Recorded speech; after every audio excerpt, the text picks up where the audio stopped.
Ladies and gentlemen, today is February 25th, 2024, and we are here to talk about the world, foreign policy, economics, current events, and movies and shit.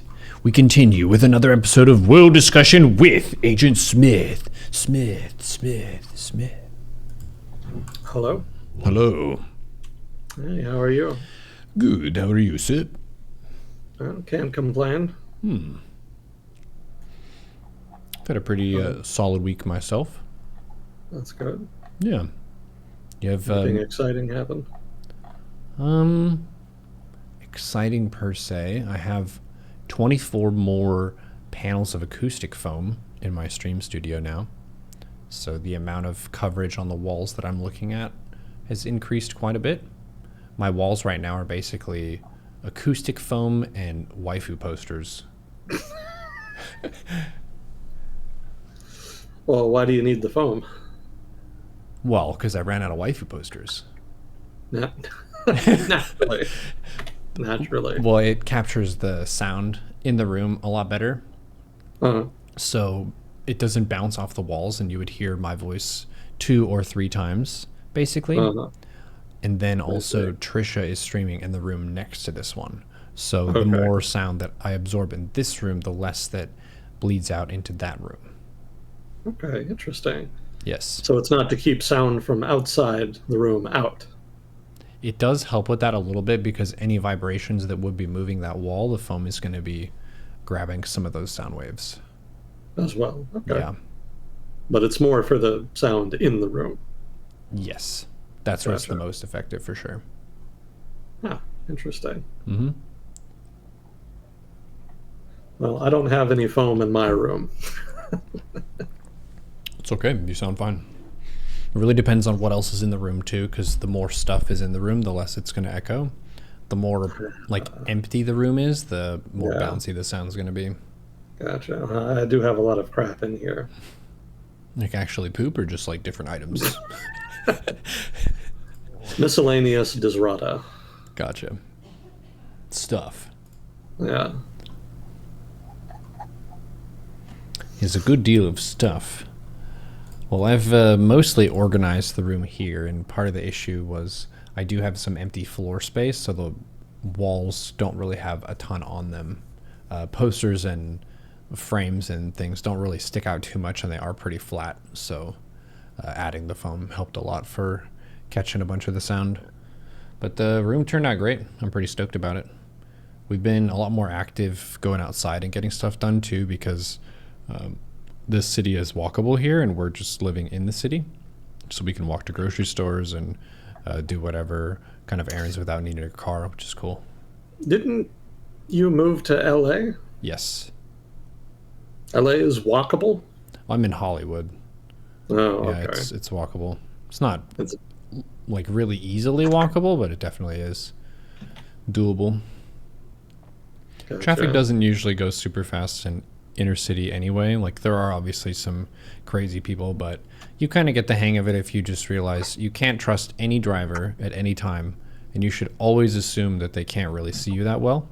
Uh-huh. So yeah, playing it very safe, using crosswalks and stuff. That's wise. Yeah, it is doable. And It's if you're got to be... Go ahead. if you're running as a duo of people as well, like we're running around the city as a couple, we don't want to Yeah. take as many risks and stuff because it's hard Yeah. to stay connected if you're both trying to dash across the street. Yeah. Stands to reason.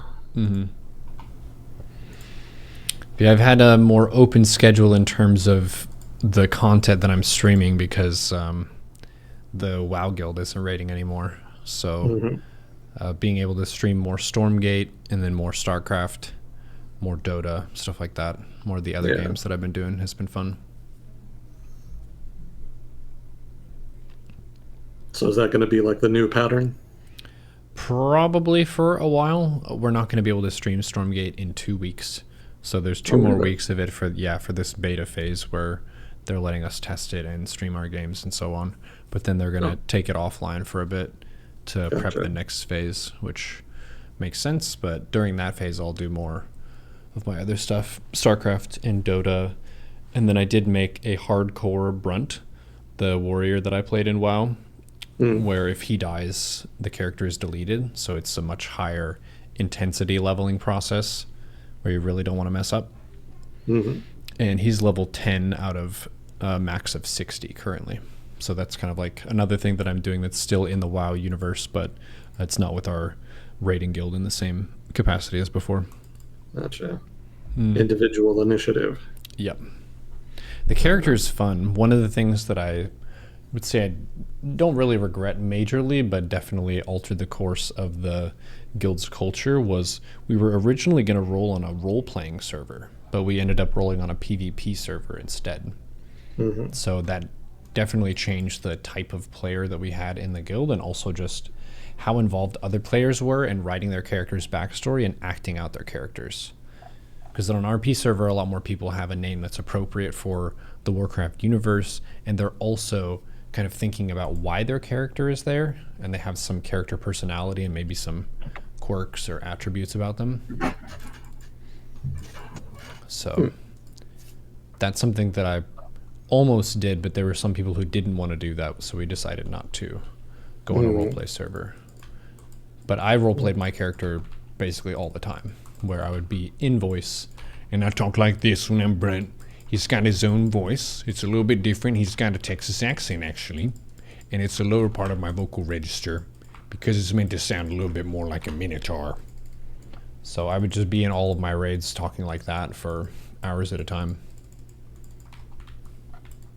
But didn't have other people doing that as well, so definitely the odd one out. I appreciate people putting up with me. That's different than the other roleplay thing you do. You have like a D&D thing.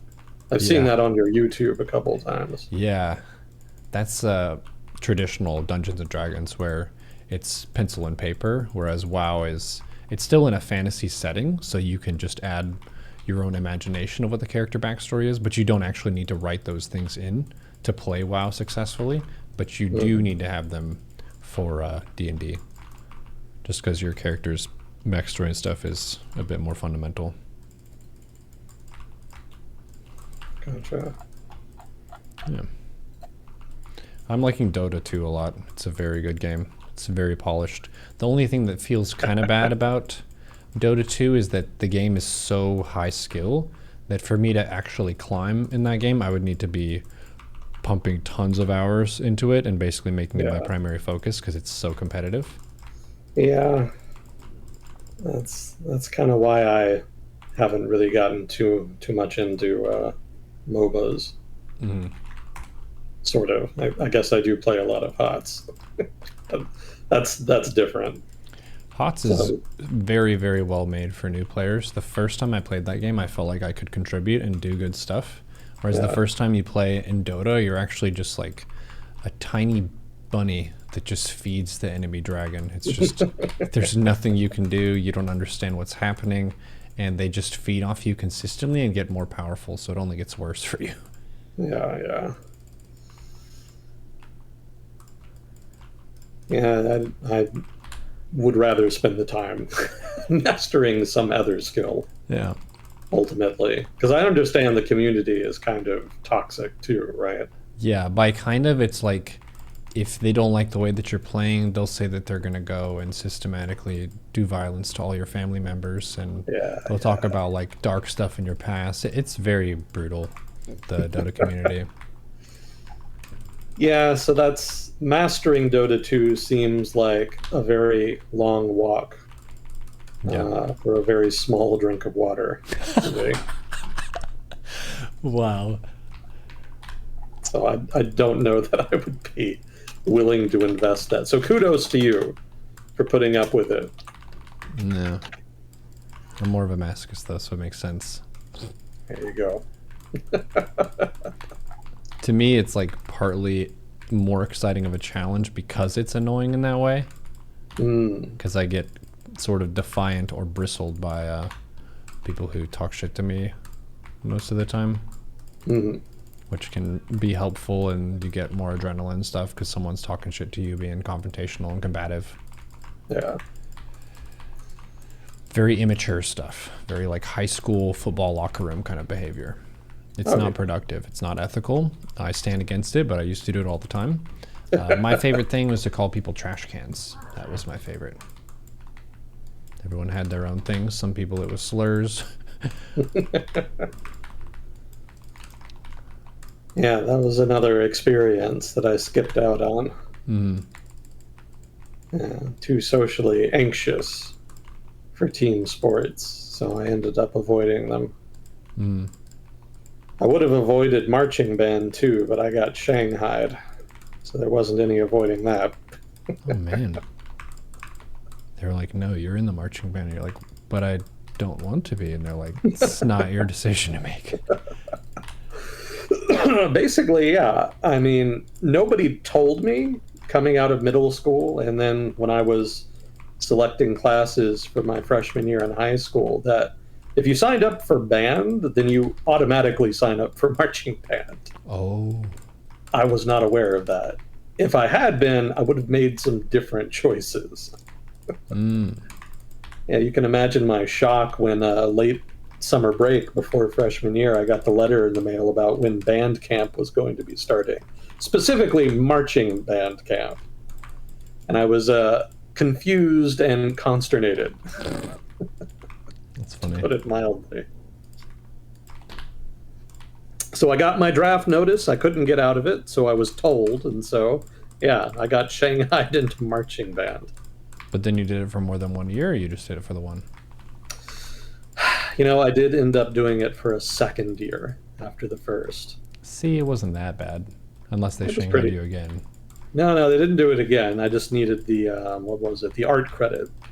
It was half an art credit per year in band. And you needed at least one whole art credit to graduate high school. So I figured, well, what's one more? Let's just get it over with, and then I don't have to worry about it. Because you also got, when you do marching band, you also get physical education credit. So you get half a credit of, well, back in my day anyway, you got half a credit of art and then like half a credit of physical education credit. That makes sense. And so, you know, you're kind of killing two birds with one stone, which was sufficient incentive for me to do it for the extra year. What instrument did you play? Trumpet. Nice. Poorly. Very poorly.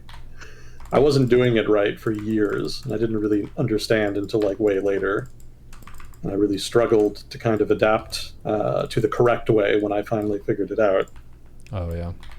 So it is. I think everyone has a couple bad habits with the instrument they learn when they start. Yeah, you're really supposed to lean heavily on your diaphragm. I wasn't really doing that enough. I was leaning more on my throat, which, by the way, is a really easy and good way to pass out. Don't do that. If you want to get out of your marching band performance and just pass the fuck out, then there you go. This one simple method. Yeah, it was especially bad if I hadn't played or practiced for a while, and then, yeah, that first time coming back, that was a doozy. So unfortunately, I did not put enough emphasis on the diaphragm, and I really struggled with trumpet for a long time, especially with the high notes, because those are the ones where you really need your diaphragm, and I just wasn't using it like nearly enough. How'd you find out that you needed to adjust it? I had a tutor. I'd actually had several tutors over the course of playing trumpet, but like it wasn't until high school that one of them kind of noticed that, you know, I don't think you're breathing correctly. And so then he kind of walked me through it, and I was like, oh shit, okay. So I've just been playing wrong for years. Cool. That's fine. Wished I'd known earlier, would have saved me a lot of grief, but so it goes. Yeah, but that was, I think, the second year in high school when I finally figured that out. And by then, I'd already pretty much decided that that was going to be the last year. After that, I had all the art credit I needed, and I only needed one half of a physical education credit after the second year. And I figured out that, you know, you could take summer classes, which are already easier than, you know, regular classes anyway, but how much easier then is PE going to be over the summer? Because that's already kind of a blow-off class anyway, even during the regular year, even more so over the summer. So I figured I'd get the last half credit doing summer physical education. which I did. And it was indeed incredibly easy. So good plan. Everything kind of came together. But yeah, ended up doing 2 years of marching band that I had never intended to do coming into high school. Interesting. Didn't know that. Yeah. When you're a little slow on the uptake, there's no end to the adventures. It probably was good for you in some ways. You at least understand more about music, which is nice. You got your credits in the end, unless they failed you, in which case it was a waste. Learned the importance of asking questions. Yeah. Don't make assumptions. Yep, and also air. Yeah, air, really. Mm-hmm. I don't know. Maybe my diaphragm was just weak from not talking enough.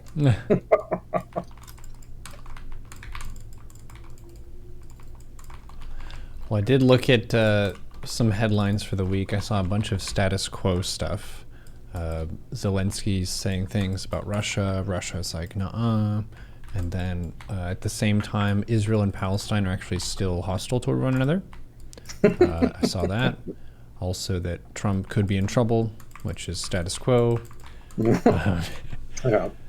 I did see there was kind of a wholesome headline of a church group in Mexico brought peace between two drug cartels. So that's good. Good job, church people helping the drug lords. We'll see how long that lasts. Yeah. Yeah, I hadn't heard about it, but I'm pretty dubious. Yeah, well, it didn't say if they were like major cartels or something. It could be just a local thing. Any two drug organizations that are like, hey, let's not fight. Let's just go to church. Yeah, fair enough. Got to get your victories where you can. Mm-hmm. Some people were saying stuff about a coup in Brazil. I didn't really. I think what they're talking about is the investigation into alleged plans to stage a coup in and around the last presidential election, because Bolsonaro, who had been president, had sent a lot of signals leading up to the election that he was going to maybe try to initiate some shenanigans if he did not win re-election. Because he'd been talking about how, these voting machines, specifically the electronic voting machines, they're not very reliable. Sometimes they can change your vote without meaning to. Maybe they're being hacked, we don't know, like stuff like that.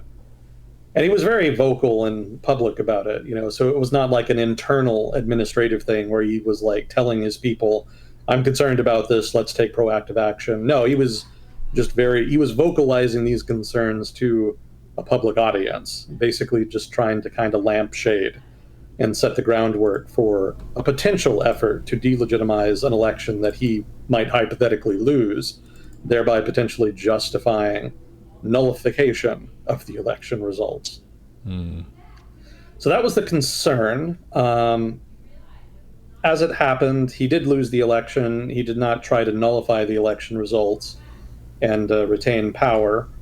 There was a little bit of drama in the Brazilian capital, I think a couple months later, when there was a big mob that bum rushed, I think, the judicial building or something like that. I don't remember exactly.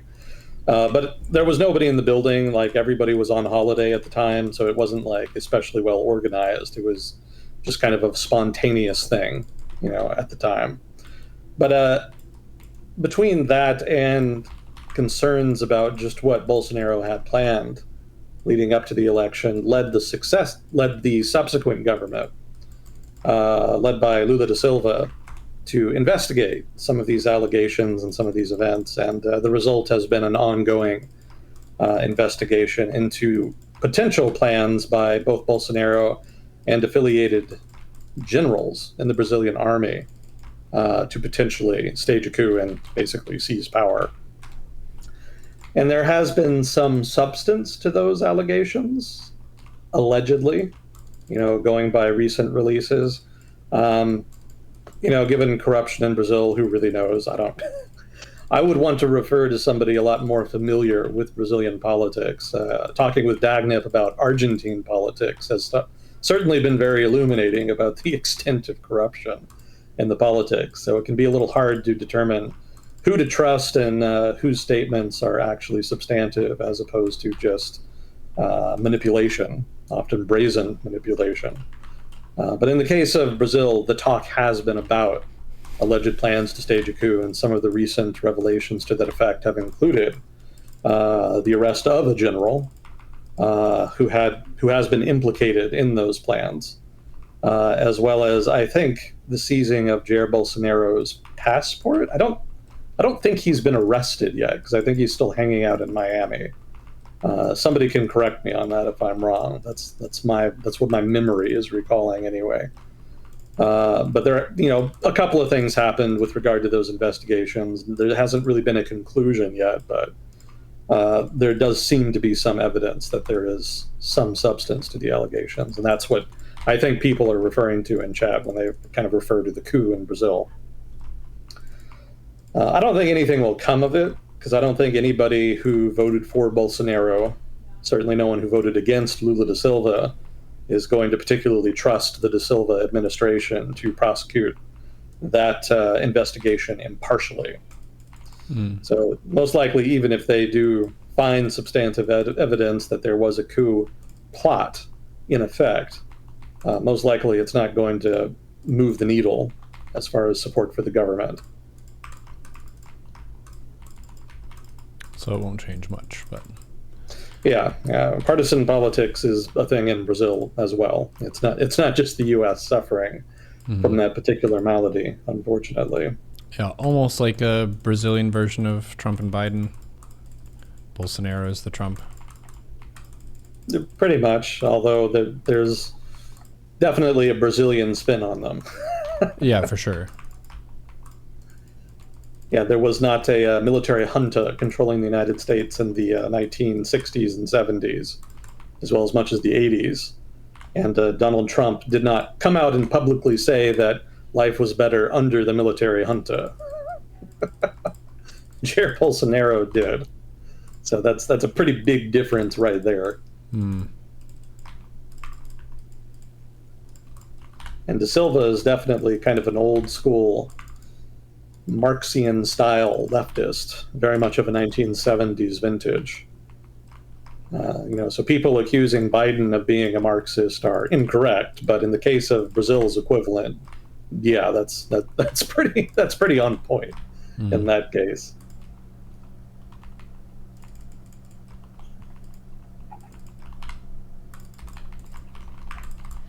So there was that, and then I can't remember if there's something else that jumped out at me. Korea pulled out of some stuff. South Korea did something with how revenue works for certain companies because Twitch had to pull out of South Korea. Really? Yeah, so a lot of the pro StarCraft players and streamers and stuff are looking for options to live elsewhere until that law changes, but I'm not sure what that was. That was a bit ago, maybe like a month or two ago. I don't know if people in chat know about that. Let's see. Oh, so it was announced in December. Twitch shut down operations in South Korea recently, but they announced that they were going to do it in December. Gotcha. Due to high operating costs and network fees. According to the random thing I'm reading on Google right now. Oh, apparently they've been operating at a loss in Korea for a while. Let's see, network fees in Korea are 10 times more expensive than in most other countries. So says the company. Why? That's interesting. Article doesn't mention. Honestly, I'm not even sure what a network fee is in the context of South Korea.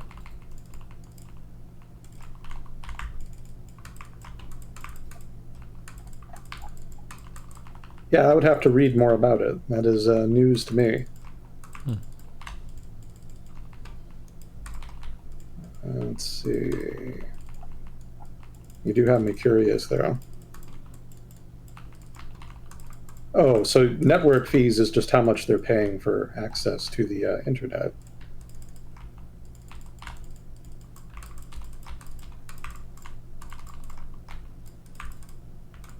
Yeah, that was one of the reasons that companies wanted to end net neutrality in the US. They wanted to be able to charge major streaming companies like Netflix and other heavy traffic generators a lot more money, basically, to compensate for the heavy usage.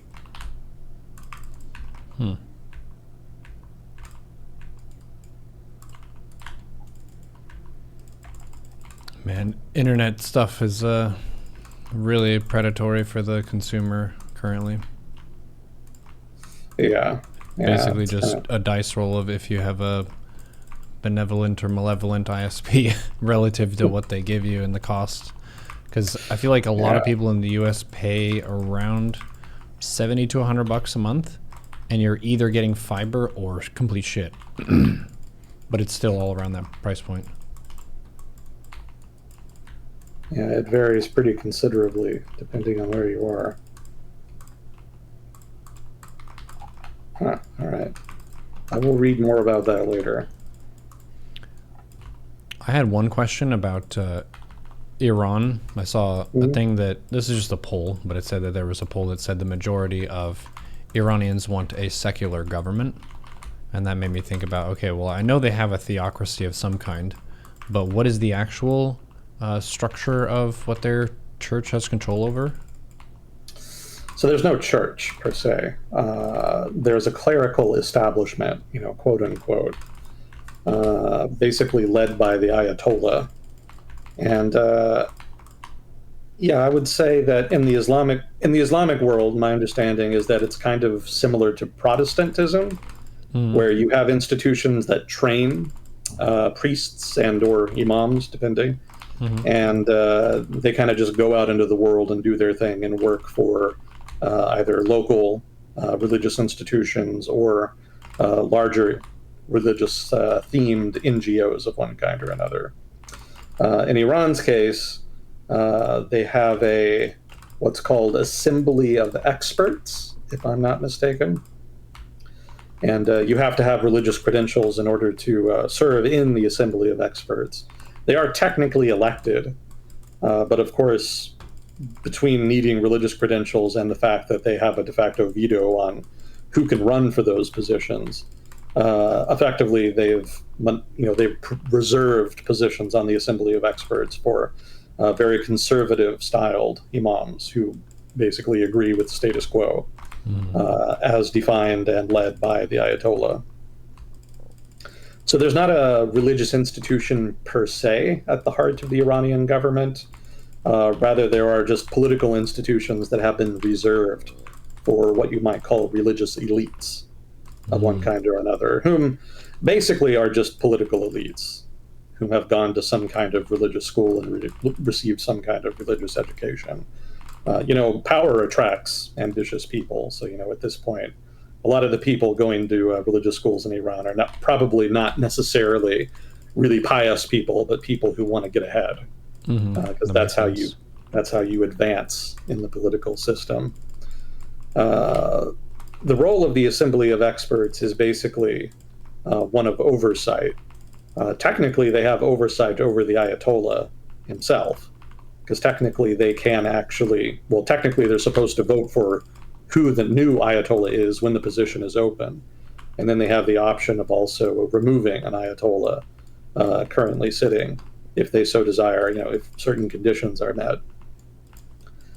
The thing is, though, that all of them are loyal to the Ayatollah, so none of them challenge him at all. So it's effectively a captured institution in that sense. Other than the Assembly of Experts, the organizational chart of the Iranian government, so to speak, is fairly boilerplate. Like, they have an elected legislature, they have a normal executive branch, relatively speaking. They have a judiciary, and all of that kind of works similar to what you would see in a quote-unquote normal country, like a Western country or in a developing country that has democratic institutions. The way that the government maintains power, specifically the establishment elite in Iran maintains power, is by way of the assembly of experts vetting people who are running for office in the legislature, as well as for the executive. They can remove anybody they want from the voting roll, from the ballot, or even prevent them from getting on the ballot in the first place.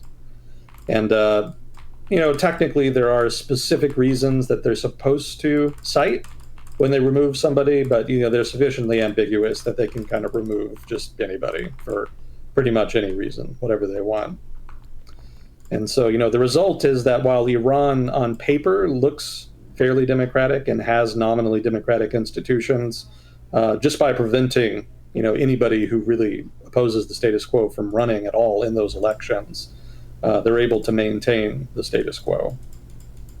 So it's a little bit different than a lot of authoritarian countries where they just kind of say, why even have this sort of fig leaf of democracy and democratic institutions when you can just have a one-party state and have political institutions that are designed around the one-party state? Mm-hmm. With Iran, they actually did design a nominally democratic government with all of the relevant institutions, but they also added this new institution, the Assembly of Experts, in order to rig the outcome in their favor so that they could get the outcomes that the establishment elite wanted. Gotcha. Yeah, it's kind of an inexact, imprecise approach to maintaining an authoritarian government in power, but keep in mind that this is not an unusual result of revolutionary movements seizing power. Revolutionaries are a lot better at breaking shit and killing people than they are at building institutions of government, as we've talked about before on several occasions. And the result of them trying to build institutions of government is that a lot of the time the designs that they end up implementing are kind of slipshod and haphazard. Mm-hmm. So, the Iranian government is case in point. The Chinese government especially exemplifies that. The organizational chart of the Chinese government is basically spaghetti. It barely functions, even on paper. No surprise it struggles in practice. So, yeah, revolutionary governments don't design good governments. It doesn't really happen. If they're around long enough after the revolution, they might refine it into something workable. China is another case in point there. They have taken their spaghetti organizational chart and made enough changes to make it feasible. Mm-hmm. Similar with the Bolsheviks. The Bolsheviks were kind of a dumpster fire in the first 10 years, and then they were able to kind of rally and refine the Bolshevik political system into something that was more workable and that could actually deliver some results.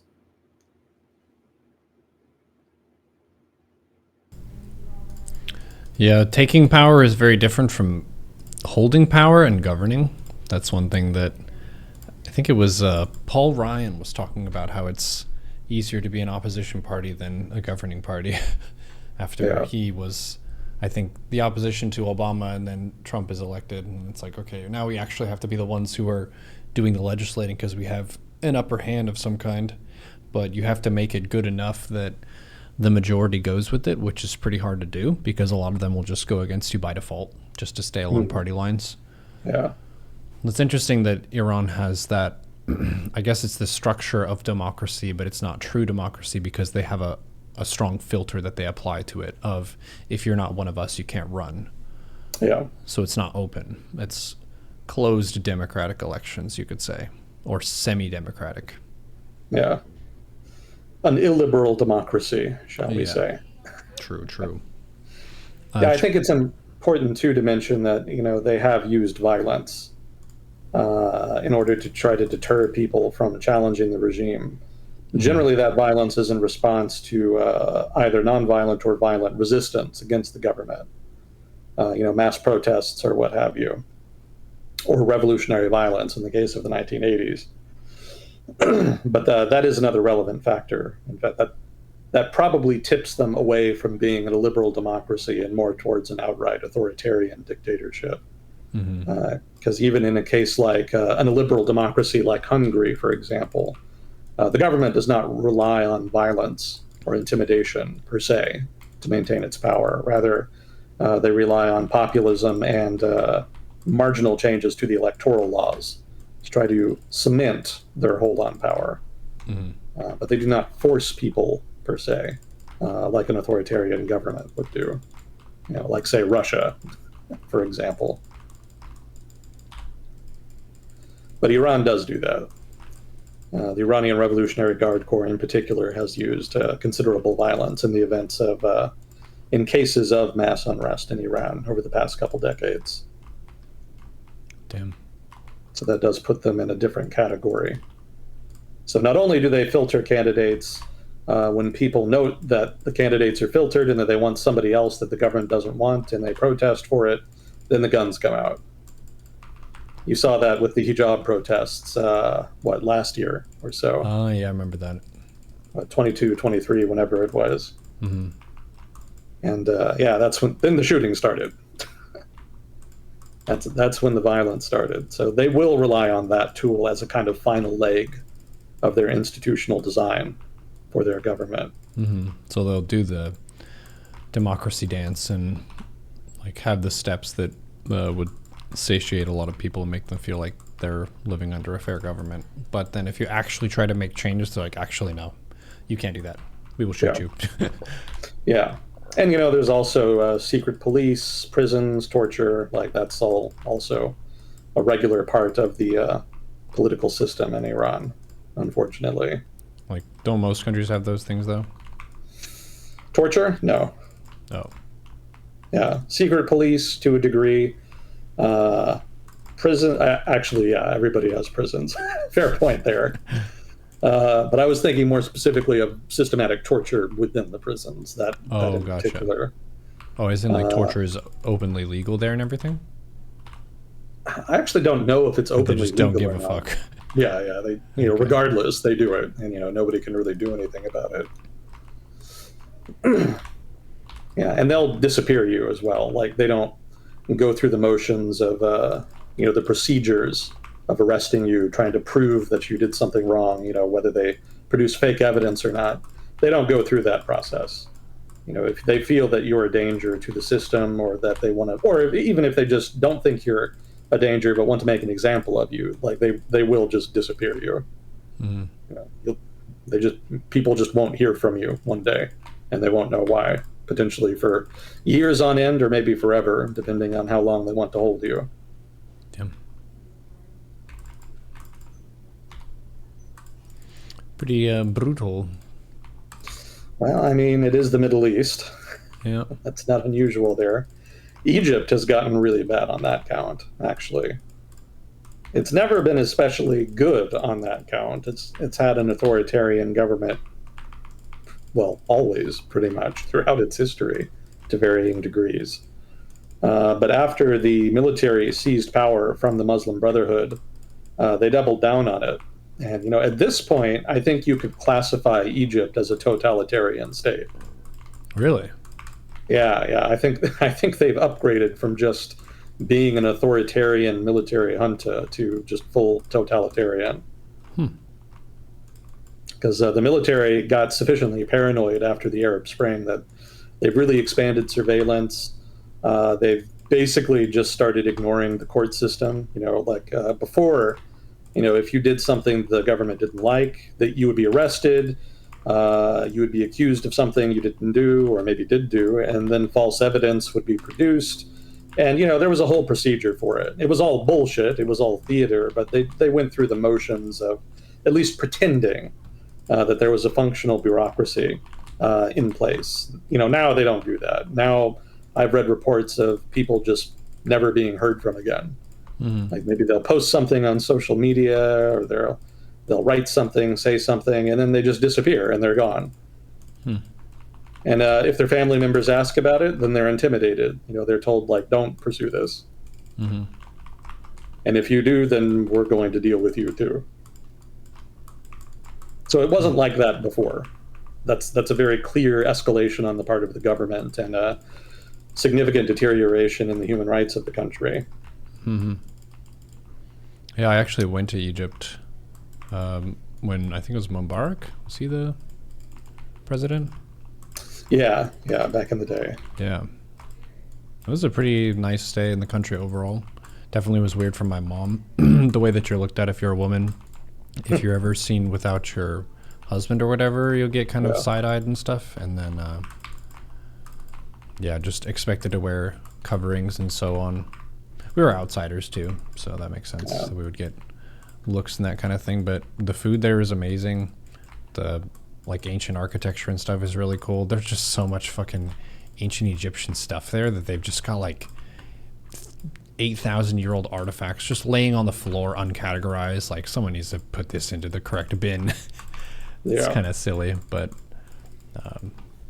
cool country. Interesting that it's kind of backslid a little bit in terms of their human rights and development. Not a little bit. A lot. Yeah, I remember there was a story a couple of years ago about an Italian PhD student who went there to study labor unions. And the police arrested him, tortured him, and killed him. Whoa. And apparently they were suspicious that he was investigating, doing research on unions. They thought, well, maybe this person is a spy. Maybe this person is trying to establish connections or something like that. Security services are always paranoid. They're professionally paranoid, you might say. So no surprise that they were a little put off. But, just because things have deteriorated so much in terms of accountability in the military and the degree to which they think they can get away with literal murder, they did just straight up murder the guy. And the Italian government was upset about it, and they tried to kind of litigate it and pursue it. And, the Egyptian government played coy. They said, oh, well, we don't know what it was. Maybe he was getting involved with a bad crowd. I think they even suggested at one point that he got into some kind of gay lovers quarrel. No joke. Just weird shit like that. I think they did agree to a joint investigation with the Italian government, but at the end of it, the Egyptian government and the Italian government actually came to different conclusions based off of the evidence in the joint investigation. The Egyptians said that it totally was not us, we didn't do anything wrong. And the Italian government said that the Egyptian police had murdered this guy, straight up.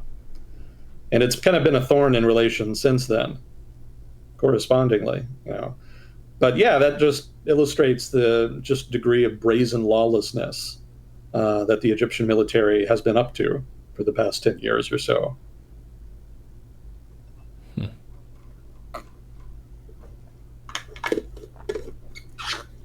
Damn. Well, I guess that's why they've said it's not as good to travel to Egypt right now. Pig, thank you for the raid. Welcome. We are doing world discussion, talking about the world. Currently discussing Egypt and how it's changed after the Arab Spring.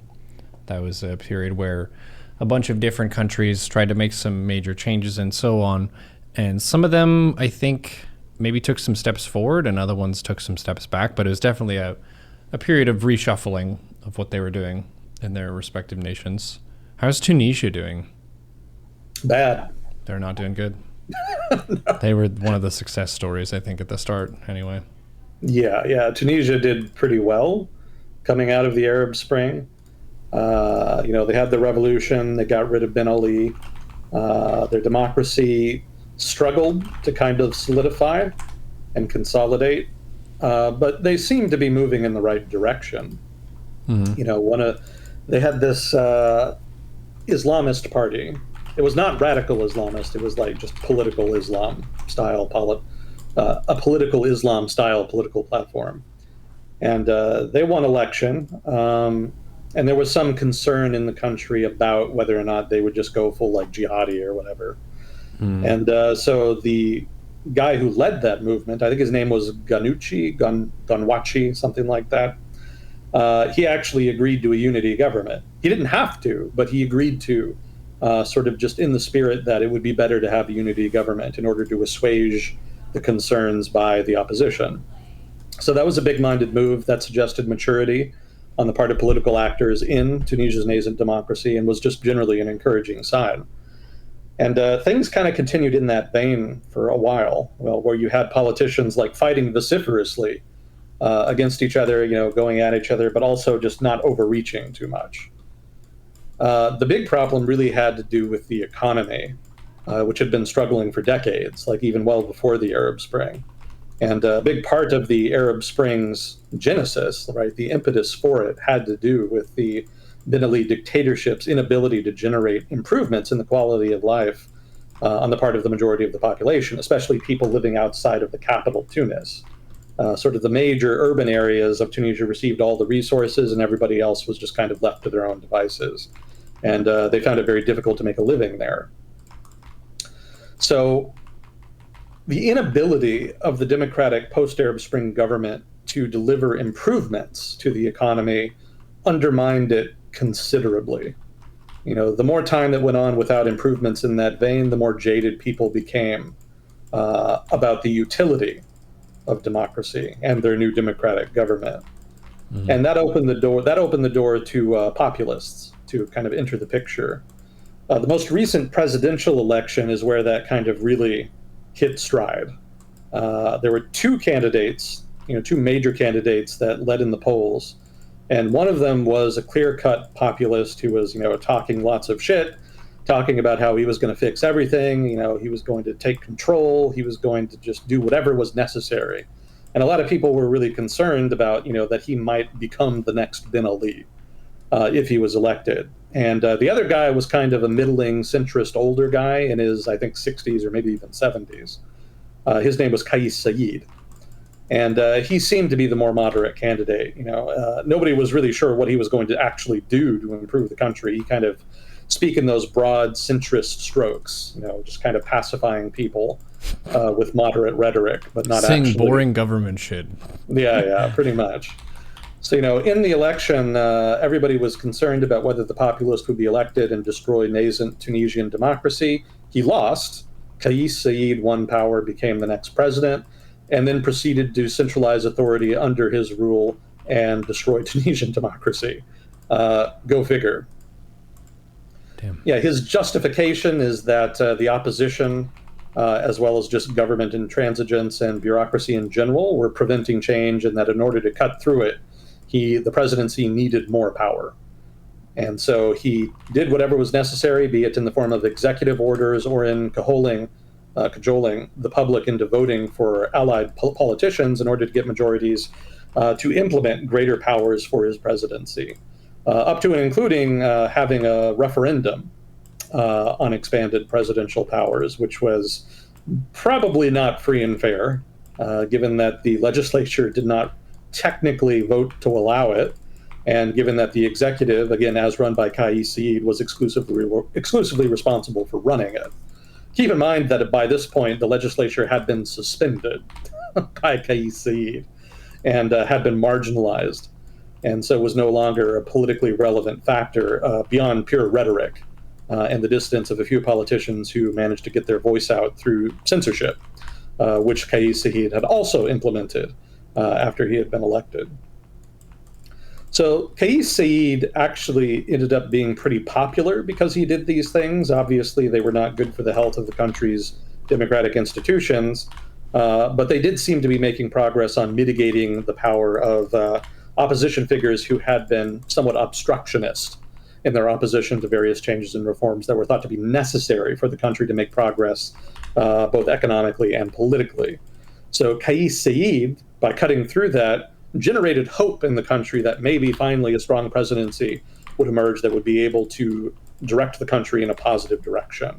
And that, of course, did not happen. Rather, the main focus of Kais Saied has been on cementing his hold on power rather than on implementing substantive economic reforms or political changes that might actually improve the legitimacy of the government by way of substantive improvements in the quality of living in the country. So the result of that is Kais Saied and his popularity are now suffering from the same maladies that the previous government had suffered from, which is that people are growing increasingly skeptical owing to the lack of substantive improvements in the economy. So the initial honeymoon period in which he was riding high on the public's hope that he would be able to cut through the bullshit and deliver change is now gone for the most part. And now dissident actors in Tunisia are turning on him and are becoming increasingly vocal in their opposition. And thus far, it's not clear if that's going to amount to anything, because again, he has pretty much control of the country, or at least the country's executive, if not also the legislature, which I think is still suspended.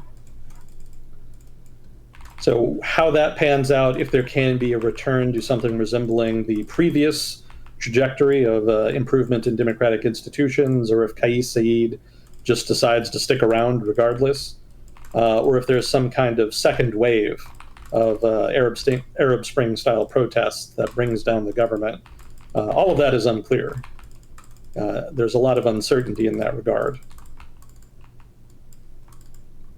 But whatever else you can say about the situation, you can't really say that it has resulted in a democratic Tunisia. Unfortunately, that experiment did end up faltering.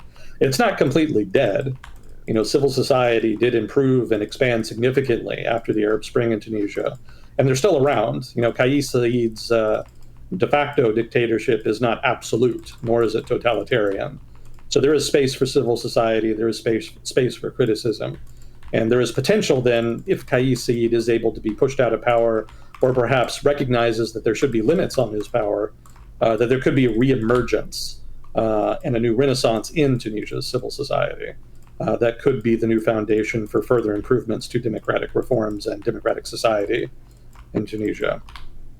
But all of that is just ifs and buts, like maybe, prospectively, possibly, like we don't know. And again, like even if Kais Saied does stand down, the fundamental underlying problem of economic underperformance would remain unresolved. That really, more than anything, needs to be addressed by any government of any kind in Tunisia that wants to build and maintain any kind of substantive legitimacy.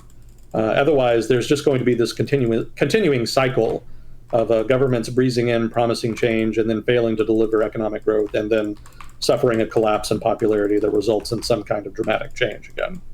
And that's just going to keep happening over and over again until substantive economic reforms are implemented.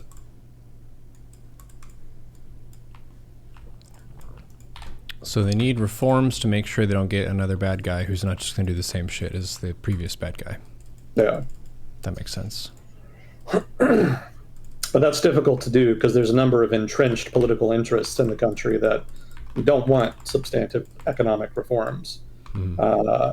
Again, the urban centers in Tunisia have always been privileged as far as economic resources and the distribution thereof within the country. So obviously, urban actors, urban businesses, especially politically connected large businesses, do not want those urban centers to be deprioritized, which is almost invariably what would happen if there were to be substantive economic reforms, because as is, they benefit a lot from, subsidies, privileged regulations, that kind of thing.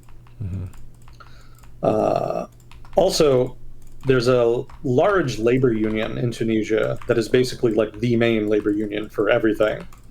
I don't remember what it's called. It's something like the Tunisian Confederation of Labor or some damn thing.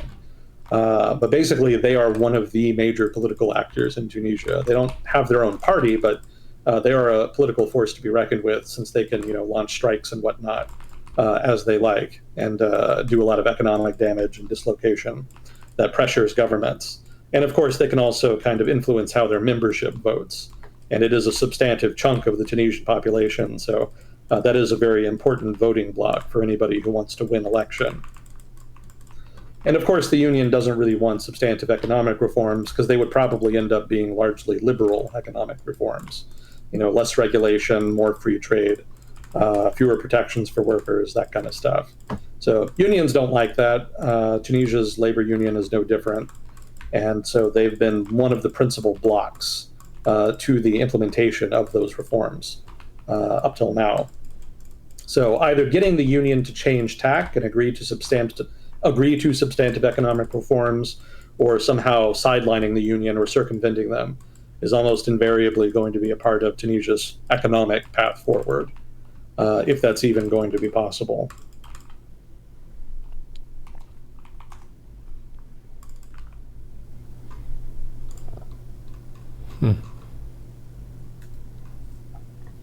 Appreciate the support, ladies and gentlemen. We're just talking about Egypt, Tunisia, and the Arab Spring. We did get a line in chat about the Korea very expensive Twitch problem, and they're saying that Korea charges companies from different countries more money for like internet hosting costs. Huh. So that would make sense if it's more expensive for Twitch to operate here just because they're a foreign company. Kind of rings similar to the initial fundamental which caused South Korea to be so good at StarCraft, in that they made it harder for companies outside the country to import game consoles. So a lot of South Koreans played PC games instead. Mm. Yeah. And I guess they just want their own companies to flourish more. So they make the foreign companies pay more. Yeah, that is a form of protectionism. I'm surprised Washington hasn't jumped on them for that. Normally they would. You know, Washington and Europe have been going at it for probably 10, 20 years now over perceived and actual digital protectionism on the part of one or the other government. Washington in particular prioritizes that because we obviously have a lot of major tech companies based in the United States. So making sure that there's no discrimination against in other countries, that is, of foreign tech firms of one kind or another, has been a major American priority in trade talks of one kind or another over time. So that South Korea would do that so openly kind of surprises me. It makes me curious if there wasn't some kind of arrangement made at some point with Washington to allow that.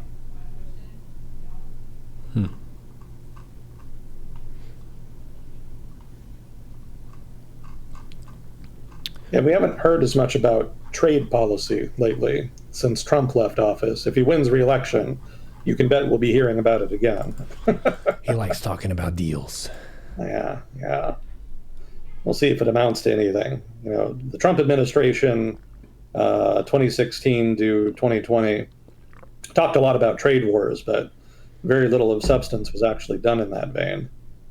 NAFTA was renegotiated into USMCA, but USMCA is basically just NAFTA cut and pasted with a couple of improvements that people who had already supported NAFTA wanted to make. So it's not so much a complete renegotiation of America's trade relations with Canada and Mexico so much as it is just NAFTA 2.0.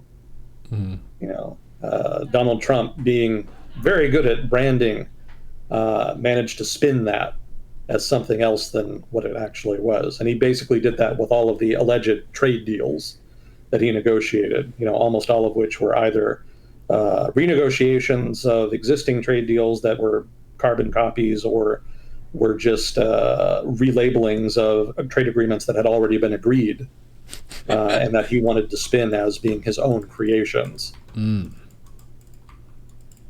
Yeah, you know, the Trans-Pacific Partnership was a big free trade deal that was negotiated over the course of like 10 years. And when Trump came into office, that deal was on the verge of being signed and implemented. But of course, Trump didn't like free trade deals. Certainly his voters didn't. And so he ended up backing out of it. And subsequently, he started a bunch of bilateral trade negotiations with a number of the states that had been in the Trans-Pacific Partnership negotiation. And what I saw noted by trade analysts was that all of the trade agreements that the Trump administration signed with these other governments, specifically, again, the ones that had been in the TTP negotiation, the TPP rather, negotiations, were basically just the same as what they were going to agree to in the initial Trans-Pacific Partnership agreement. But instead of having a multilateral agreement, the Trump administration had just basically broken it up into bilateral agreements. Of course, there were certain elements of the TPP that were not in the bilateral agreements, including investor protections and a number of measures that were intended to align regulatory regimes. And those were some of the main impeti. Is that a word?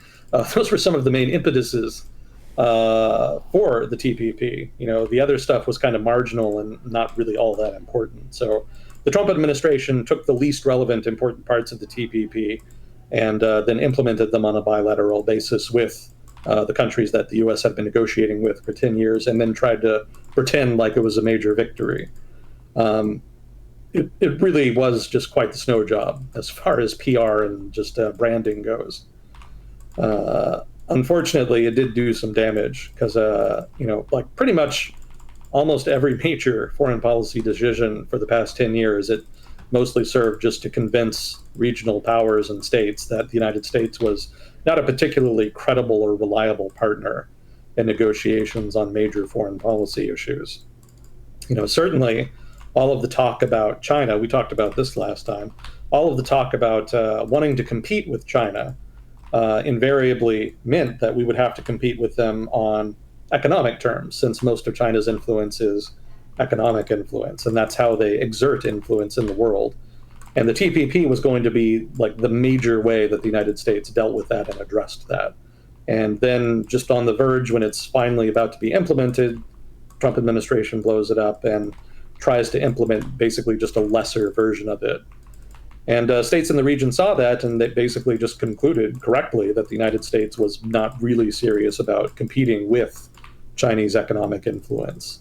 We focused disproportionately on the military side of competition, which is not really all that relevant or useful outside of the narrow issue of Taiwan.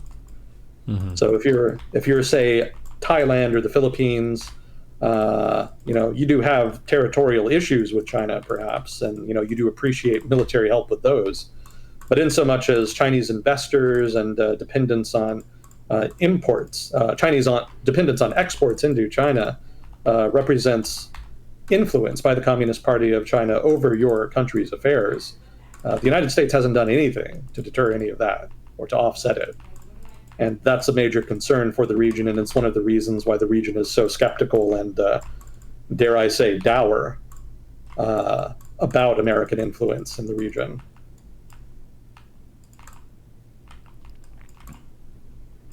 Yeah, the military edge doesn't really pay off too much if you're not actively using it. So it makes it seem kind of silly to focus on, like, well, can we beat China? It's like, well, ideally we don't have to get to that point. So it's good to prepare for stuff, but overall the economic edge is going to be the one that's used more often. So we should also be prepared to not just like give them that edge freely if you want to be competitive. Yeah, most of the policy relevant to the economic side of competition with China has been in the realm of what people are calling de-risking. It's also been called reshoring, decoupling, but de-risking has been the consensus label that has been applied to the issue. The Europeans didn't like decoupling. They still want to trade with China because their economies are stagnating and they need the demand, right? They want business with China. They also want investment from China. So they didn't want to completely shut down trade with China, and the phrase decoupling seemed to imply that they did. So when the United States, and specifically the Biden administration, if not also the Trump administration, started approaching them about decoupling, the Europeans kind of agreed in broad strokes with the general concerns that they held in common, but they didn't want to call it decoupling. De-risking was the preferred term. There were risks in trade with China. They wanted to mitigate those. But they also added, whenever they talked about de-risking, that they still wanted to trade with China. So they were very careful to try not to offend the Communist Party of China too much when talking about the potential for China to use its economic influence to unduly influence their decision-making.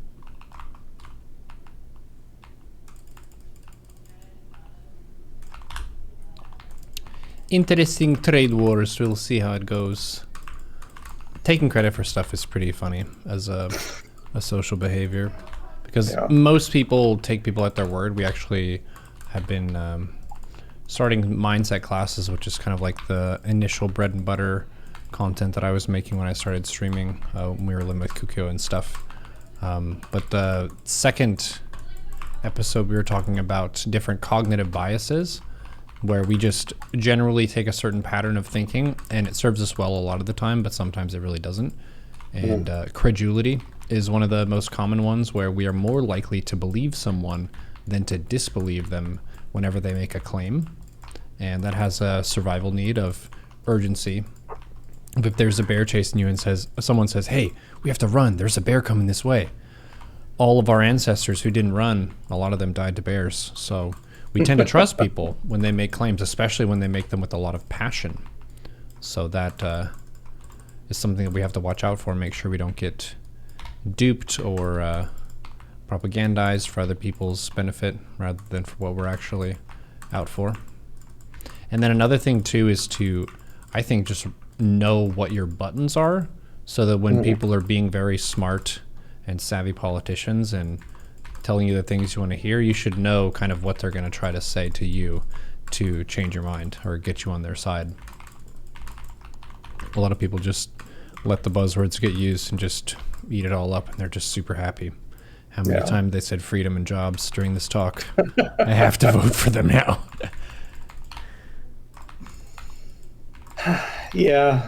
Discourse in the United States and political rhetoric in particular has definitely been in precipitous decline for some time now.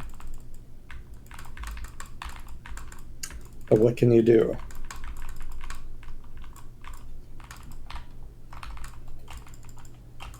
Keep trying your best. Be reasonable if you can. Try to moderate your beliefs and learn a little bit every day. I guess that's what I would recommend. Try to defend the Protoss cheese. It's hard. There you go. Was there anything else in particular you wanted to get to? I think there was...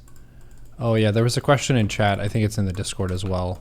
But it was about the reasons why the U.S. doesn't use nuclear and I guess other alternative energy types.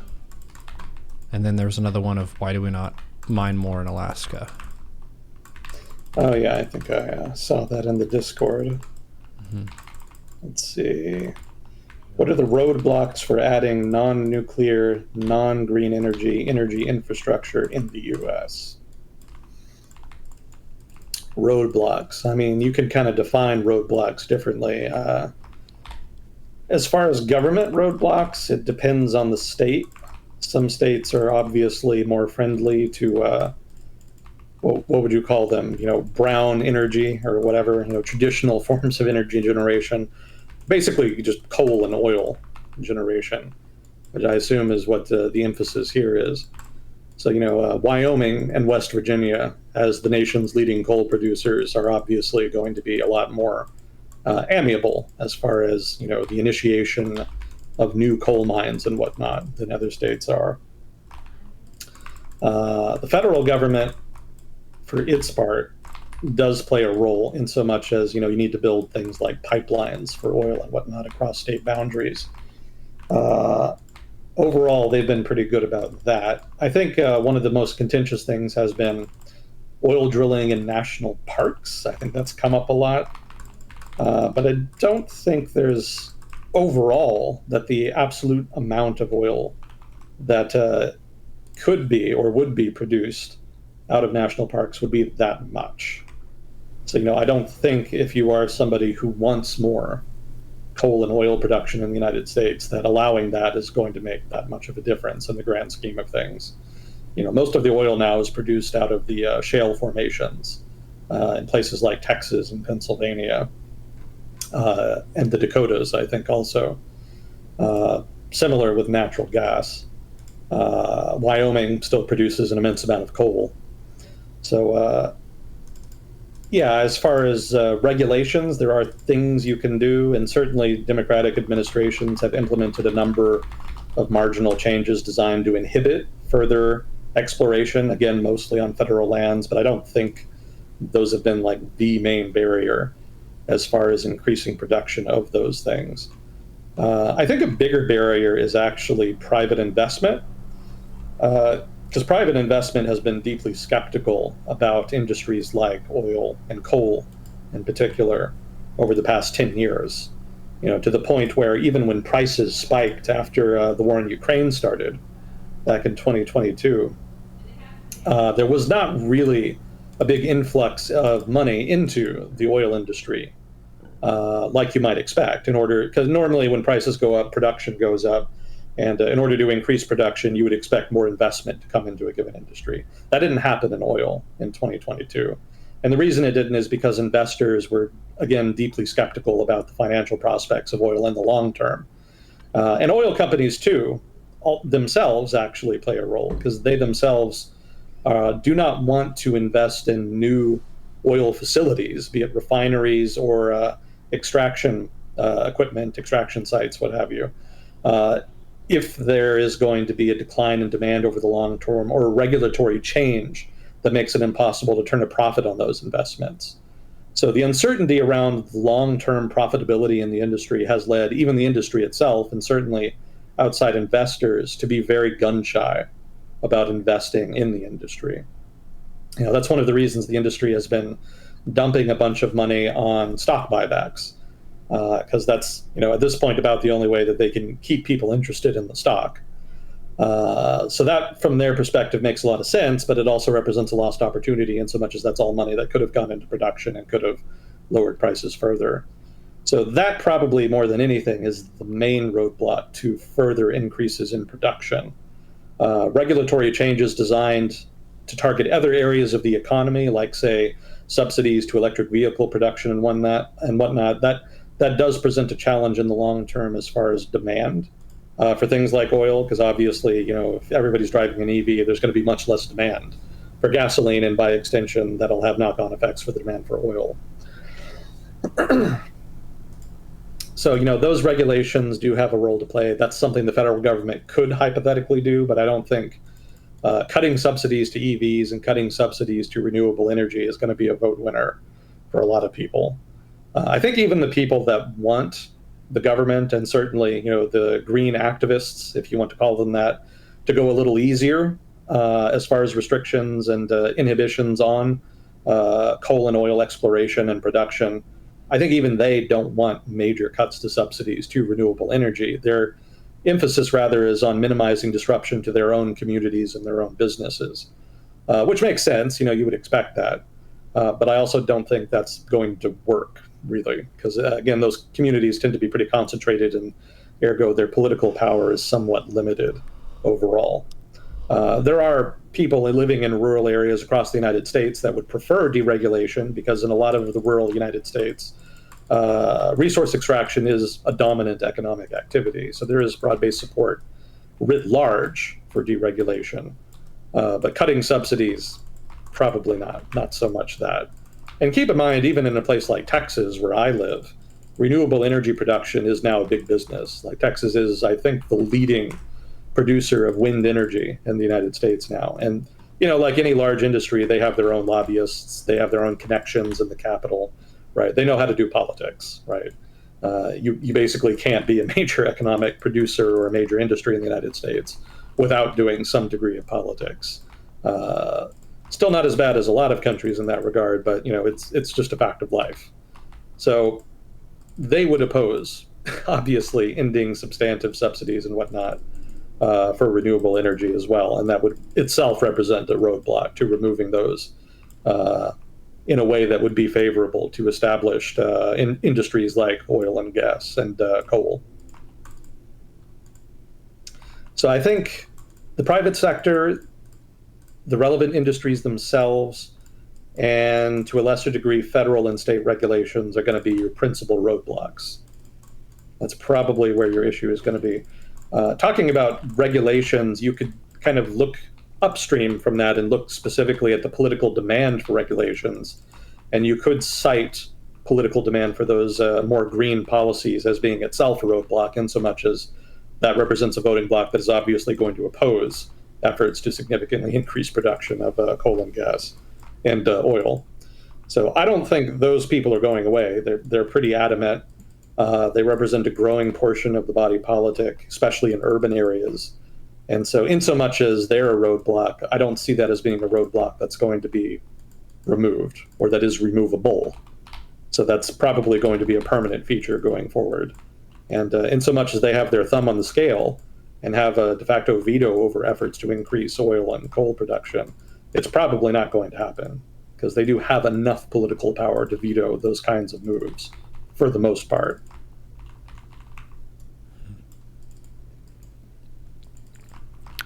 We'll see where the energy goes. It makes sense, though, that oil companies and stuff don't want to update their tech if they feel like there's going to be less demand over time. They just want to milk whatever crappy stuff that's falling apart they can for as much money as possible. Yeah. Yeah, and you do have to keep in mind too consumer preferences. Consumers do have a revealed preference in a lot of parts of the United States anyway for more green, environmentally friendly energy. And so that plays a role too. Like given the choice, and there's not always a choice, but given the choice, people would prefer to invest in and buy from renewable energy companies of one kind or another. So that's also another headwind facing some of the more traditional energy firms in the United States. And that also is something that's going to be very difficult to change, just given the momentum of the green movement and green preferences amongst the public. That's not something an oil company of all companies is going to be able to easily change. Because, of course, any effort on their part to suggest that maybe we should produce more non-green, non-renewable type energy is going to sound awfully self-serving coming out of the mouths of PR reps working for oil and coal companies. So that's not really a political winner there. They would probably have to do something really creative and circuitous in order to kind of get around that. And I don't know if that's really feasible. I wouldn't bet on it, in other words. And the second part of the question was, what are the roadblocks to increasing resource exploration and mining in Alaska, specifically? I would say the answer is the same as the answer to the first part of the question. Like, it's pretty much the same dynamic. In Alaska's case, a lot of the oil that specifically the oil company is lobbying to be unlocked is, again, national park territory. And even if they got everything they wanted, it would not represent a significant increase in production. If you are just concerned specifically about oil production in Alaska, there probably would be a notable increase in production there. I would say getting the federal government to allow that would be an objective for you in that case, if that is something you want to do. I suspect there would be a lot of opposition, probably outside of Alaska, certainly within green elements within Alaska, but I understand Alaska to be a very conservative state, so I don't know how much domestic resistance there would really be to that. But certainly convincing the political left and green activists in the rest of the country to make concessions on that count, that's going to be a heavy lift. I don't think that's too likely. Maybe a new presidential administration, probably a Trump administration, as it's looking now, could write an executive order just allowing it. And, maybe they could write it in a way that would make it legal. More likely, they would write it in a dumb way that would be shot down in court, a couple months or years later. But that would provide a short-term boost to the economy, if that is something you want. So yeah, that would be the way to do it, I guess. Federal regulations, state regulations, which I imagine are pretty oil friendly in Alaska anyway, so I don't imagine that's too much of a barrier. And then maybe implementing policies that make investment in the sector more attractive in order to get around investor reluctance to get into an industry that they perceive to be on the decline. Maybe you could do some tax subsidies or something in order to do that. I don't know how popular giving tax subsidies to oil companies is going to be, even in Alaska. But hypothetically, that would address the investor problem. So hopefully that kind of answers the question. If I ever miss the point of the question, feel free to ask again. I could kind of revisit it. I'm quite happy to do so. But that would be my first take as far as the questions from this particular guy in chat.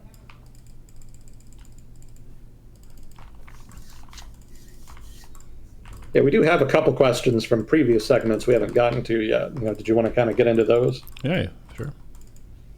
And so we had one from February 11th.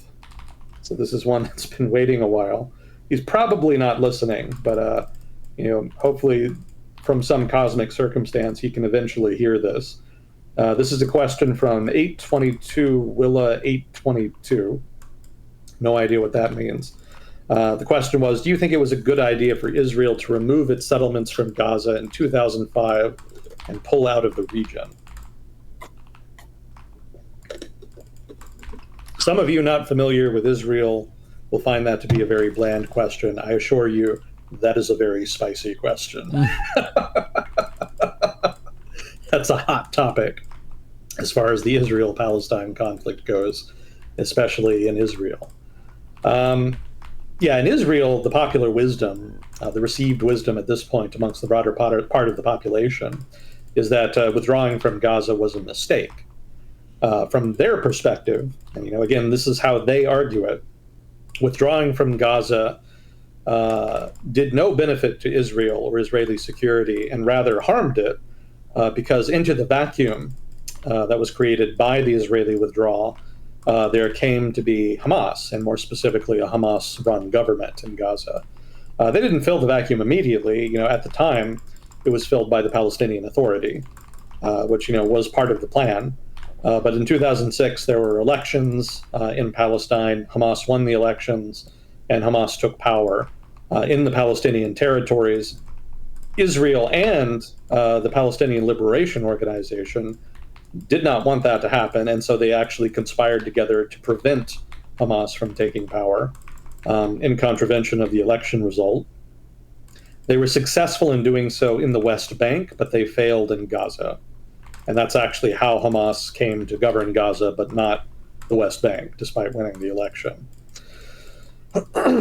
So Israelis think that would not have happened. That is to say that they would not have had to deal with a Hamas-run Gaza if not for this withdrawal from Gaza in 2005. And there's a lot of truth to that, like with a lot of aspects of the Israel, with a lot of arguments relevant to the Israeli-Palestine issue. But it also somewhat misses the full picture, right?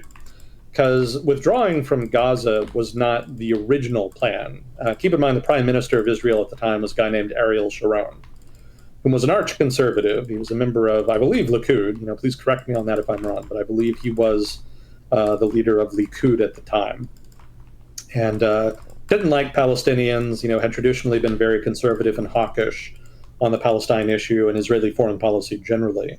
But he believed that the settlements, not only in Gaza, but the West Bank also, were detrimental to the national security interest of Israel. And he wanted to remove them. So Gaza was actually just the first part of the plan. He actually intended to also withdraw settlements from the West Bank. He was not going to withdraw military bases. The Israeli military would have still retained a presence and nominal control over broad swaths of the West Bank, if not also Gaza. But he was only able to withdraw from Gaza before he had one of the most inopportunely timed strokes in the history of world affairs. It happened in the middle of the implementation of the plan, and his successor did not continue it. I don't remember what his successor's name was. I feel like I would recognize it if I saw it, but they ended up stopping it because it was immensely controversial. They were literally having to drag people away, kicking and screaming from their homes in Gaza as part of the withdrawal of the settlements from Gaza. And that upset a lot of people in Israel, obviously. Sharon thought it was worth it. I think if he had not had the stroke, he probably would have pushed the rest of the plan through. And I think in so much as that's the case, the Israel-Palestine situation now, if he had been able to do that, would be radically different. And I would argue would be much more favorable to Israel. I agree with Ariel Sharon on that particular matter. I imagine there's some other things we probably disagree on. But as far as the harm that the settlements do to Israel's national security, not only within Israel and Palestine, but just internationally, especially, getting rid of them is like eminently smart. Like that should be a priority. And the fact that it's not really speaks to the degree that right-wing pro-settler politics have managed to really capture the Israeli government. There really should be more pushback. The Israeli military knows this. This is not controversial, by the way. This is not a hot take from John Smith. The Israeli military produces some of the best analysts on counterinsurgency and counterterrorism in the world. And, by and large, their own judgment is that the settlements are a liability and that they need to get rid of them. But politics gets in the way of that. There have been successive conservative governments. Of course, Netanyahu and his administration being the most prominent, that have refused to budge on the settler issue. Like, but the symbolism of the settlements. It's not even the symbolism, really. It really is religious messianism on the part of settler parties who believe that the West Bank is Judea and Samaria, and that it is land anointed by God for the use of the Jewish people. And they have always wanted it. They have always craved it.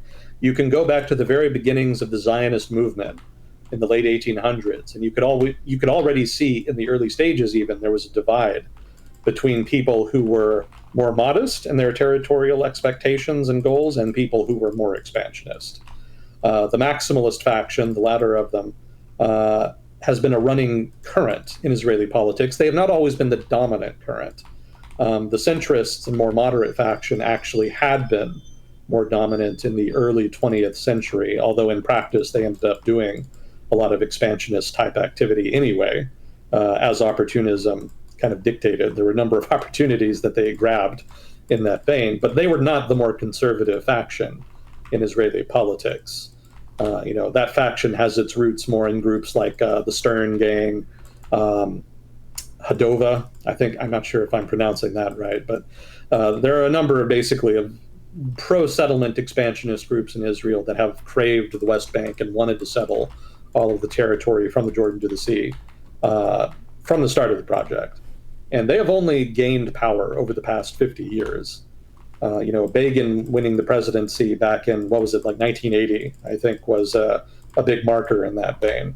And since then, more and more hawkish groups have gained more and more support in Israel, not least of which being Likud and Netanyahu. So, they are part of a political lineage in Israel that has prioritized expanding at the expense of peace. They have always been very, very hawkish. They believe, one, religiously that the land belongs to them anyway, but more to the point, they rationalize it in terms of having, viable borders, national security, wanting to be able to defend Israel from the Jordan River rather than from the western border of the West Bank. They do have some rationalizations there, but by and large, it's just an excuse to get something that they'd always wanted from the start. Mm-hmm. And they used to be even more vicious than they are now.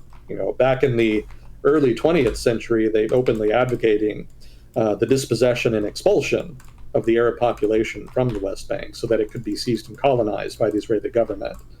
Even the Israeli government, well, as it was known then, the Jewish Agency, before the independence of Israel, even the Jewish Agency thought that was too much.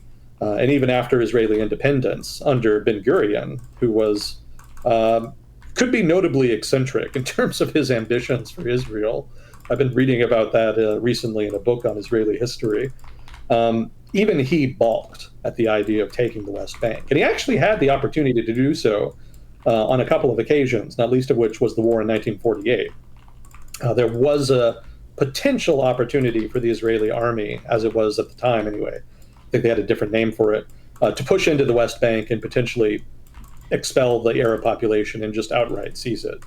But Ben-Gurion thought it was too risky, and he preferred to cut a deal with the Jordanian monarchy in order to kind of split the land between them, because actually the Jordanian government wanted the West Bank for itself. And so they were able to kind of negotiate an agreement there that paused fighting on the front and allowed Israel to fight against more Syria and Egypt, which were also pressing from the north and south respectively at the time. So, none of that is new. Like the idea that Netanyahu and certainly the far-right settler parties would push to settle the land, despite all costs and risks, that's very consistent for them. That's very in character for them historically.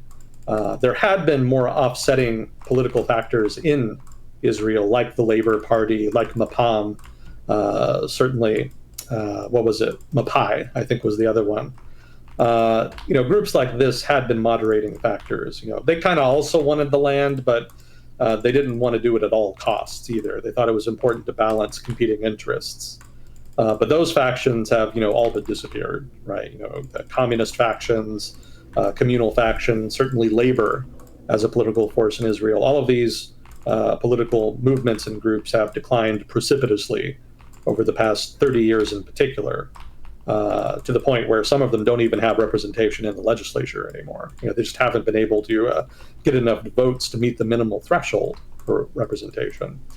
Such is the shift to the right in Israeli politics over the past 10 to 20 years. And, unfortunately, that's only empowered the most aggressive elements in Israeli politics. Again, some of these malignant actors are not really arguing in good faith when they say that, they don't think that they have anybody to negotiate with on the Palestinian side and that they need to prioritize security over everything else. There are a lot of people in Israel that genuinely believe that, especially people who had been more in the center, who were radicalized by their experience with the Second Intifada and with the Gaza wars over the past 20 years. But the right wing, the far right wing, the guys that actually run the government, that for them is just a fig leaf. Like they really do just want to settle the land. They are explicitly expansionist, and they are quite honest about that when they talk amongst themselves and when they're campaigning for the votes of their core of supporters in Israel.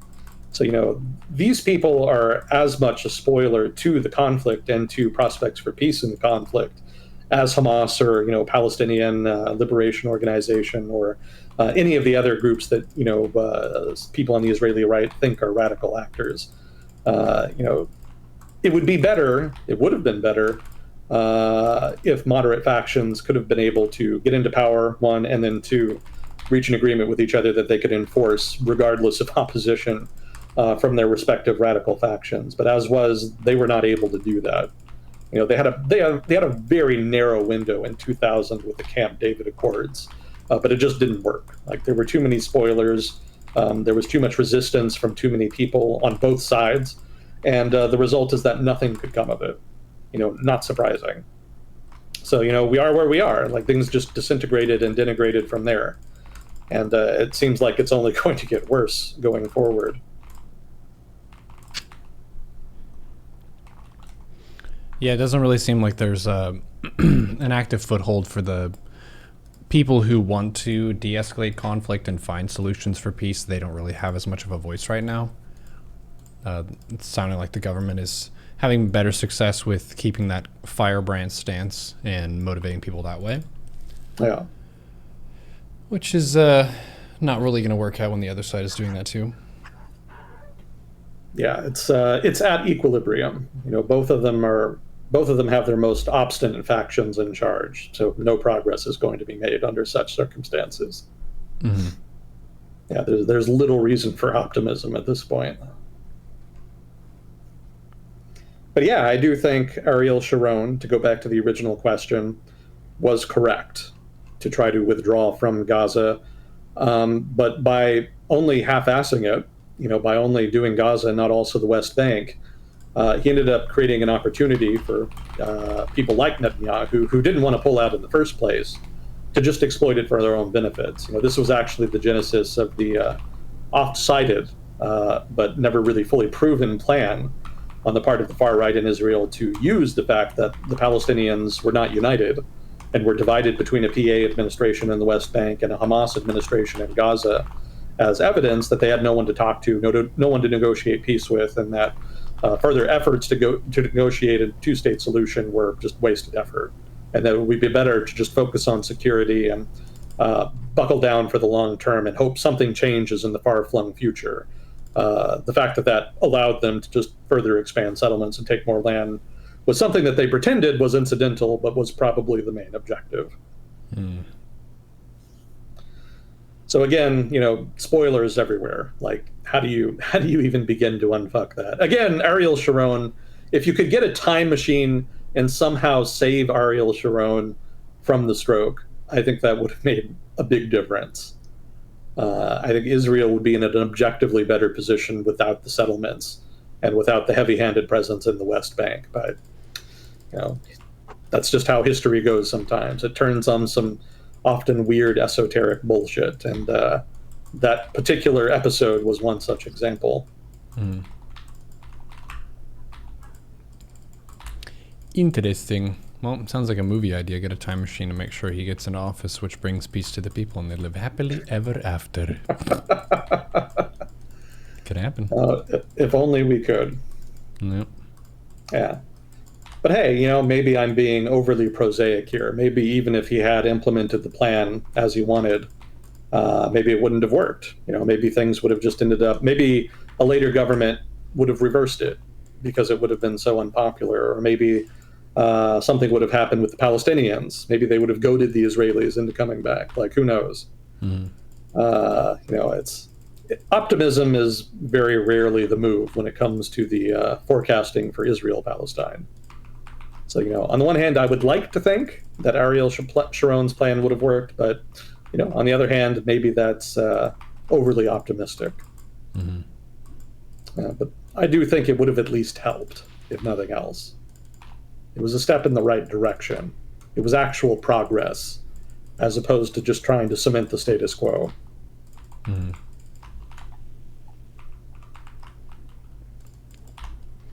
Yeah, a lot of people, part of the reason we've talked about the conflict so much is because it's been very heavily served to us in the US, and I think in some other countries in Europe as well, regarding just like how important it is. You can see propaganda for either side of people saying Palestine's the best, free Palestine, or Israel is being attacked and they're up against the ropes in the Arab world, kind of a thing. So it's pretty tough. But the thing that's interesting is that it hasn't really been historically served to the US of like just the regular updates of violence, but there's always been a resting level of violence there. It's not really taught to you in school when you first see those areas on the map. It's like, yep, there's fighting there, and there's been fighting there for a very long time. Yeah. Unfortunately, so.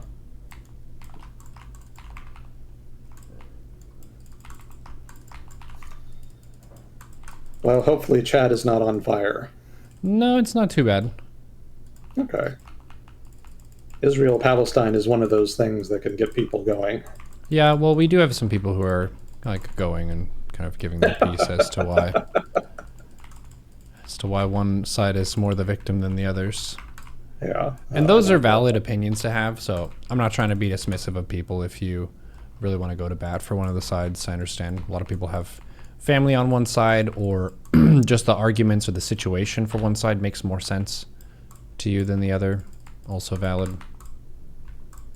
It's just one of those where I feel like I'm too ignorant of all the different moving parts, and also too far away to really make any actual change based on what my opinion might be. I guess the main thing that's at stake for people like us is the aid that our country's government could provide.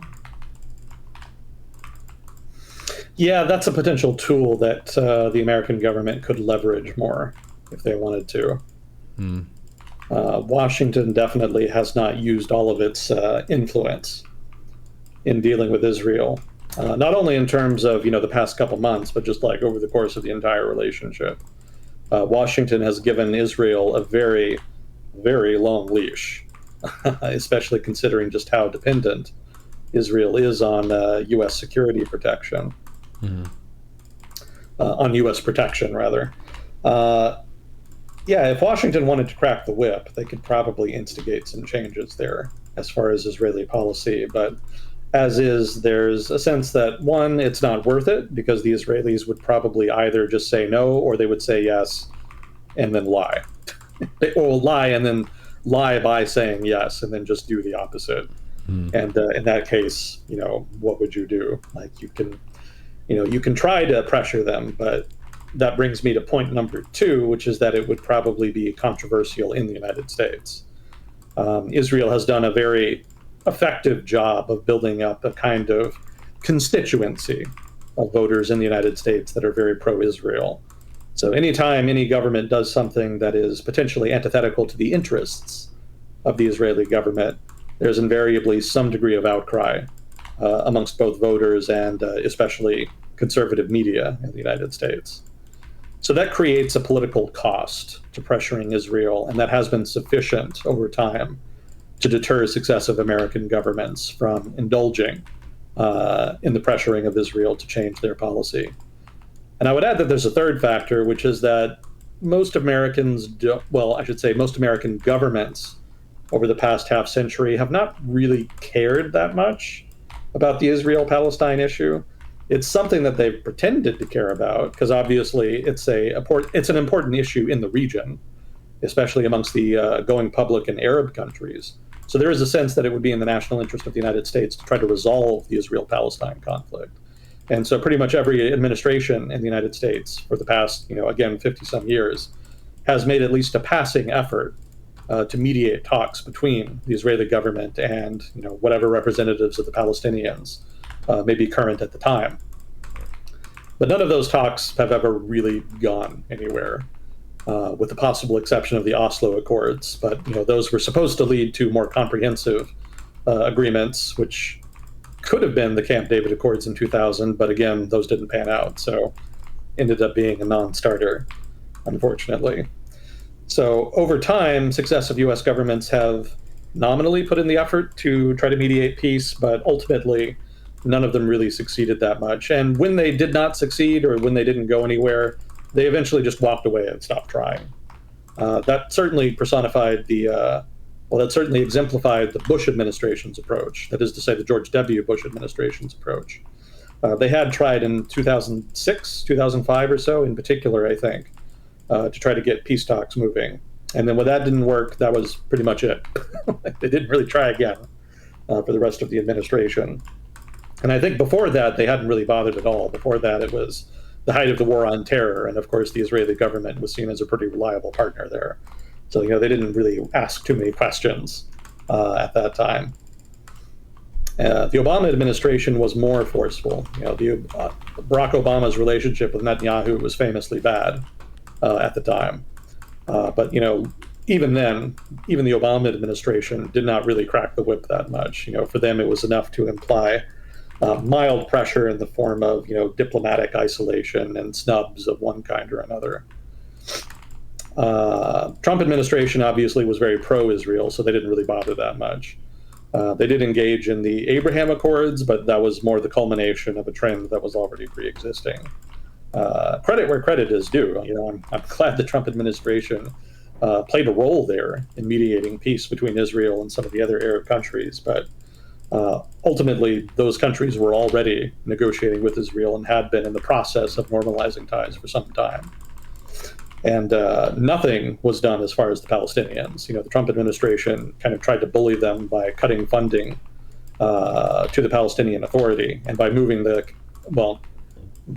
U.S. embassy to Jerusalem away from Tel Aviv, and also changing American policy as far as recognition of the settlements in the West Bank. So all of that was meant to pressure the Palestinians into coming to the table and participating in an agreement that the Trump administration had designed for the Israelis and the Palestinians. But of course, the Palestinians said no, because they didn't see that as being a fair deal. And they were probably right. So no surprise there wasn't any progress there. So yeah, over time, successive American administrations have really only made the most token of efforts to make substantive changes. To pressure the Israeli government to make substantive changes to their approach to the problem. And that will probably continue to be the case, because again, there's going to be political opposition in the United States. That means burning political capital. Do you really want to burn political capital as a president to try to solve the Israel-Palestine issue, an issue that nobody's been able to solve for like 80-some years or whatever? It's not an attractive prospect. The cost benefit doesn't really add up. So, that's why continued efforts in that vein are likely to be pretty mild. If the United States ever did decide to really just drop the hammer on Israel, they probably would make big major changes. But it would have to require things like conditioning aid, or maybe even cutting off aid, threatening a blockade. One of the arguments I've heard against putting substantive pressure on Israel as far as treatment of the Palestinians is that, if the Israelis don't think the United States is going to back them, they'll just turn to somebody else. Maybe Russia, maybe China, something like that. I don't find that particularly credible, because if you're China and you want to build influence in the Middle East, and certainly if you want to build, friendly relations with states in the region, a really bad way to do that is to build good relations with Israel. Because, of course, Israel does not have the best relations with countries in the region. Certainly Iran, for example, So, if you're China, it makes a lot more sense to kind of keep your distance from Israel and focus more on the Arab countries and on Iran. Those are more powerful anyway, not militarily per se, but just demographically, politically, et cetera, in the region. It makes a lot more sense to side with the Arabs, again, which comprise like 90% or so of the region's population, if you exclude the Persians anyway, than it does to try to embrace the Israelis. And, the same logic goes for Russia. And that's not to say that Russia and China would not work with them to a degree. Certainly, I'm sure they would engage in some clandestine cooperation of one kind or another, in so much as doing so might benefit one interest or the other, however they may define that. But, even given that, like, Israel's options outside of the United States would be limited, and they would not have nearly as good a relationship with those states as Israel currently enjoys with the United States. Because the United States went out of its way to support Israel starting roughly in the 1960s. I think especially the Six-Day War in 1967 was a kind of major marker in that regard. And that was a pretty big charity on the part of the United States, strategically speaking. Because again, just strategically speaking, it would make way more sense just to align with the Arabs. Because again, they're just most of the population. They've got the oil. Like it just intuitively makes a lot of sense. So we really ran against the grain to help Israel. I might add also in 1948, when we voted for them to get independence, when we voted for them to be partitioned into existence in the UN vote on Israel's creation. And given that's the case, it would make more sense for Israel to make American support. Well, I mean, to skip ahead a little bit, it would make a lot more sense for Israel to take actions both with regard to the Palestinians as well as other issues that make it easier for the United States to support them rather than harder. And they have not done that, especially since 1967. Every time they build a new settlement, every time they alienate the Arab world with, whatever's going on with the Palestinians, that makes the U.S. government look bad, and it forces us to burn diplomatic capital to try to deal with that. And, we can do that. Obviously, that's been manageable. But given that Israel is kind of a de facto client state of the United States, you would think that they would do more to try to appeal and appease the patron state, the United States, than they do.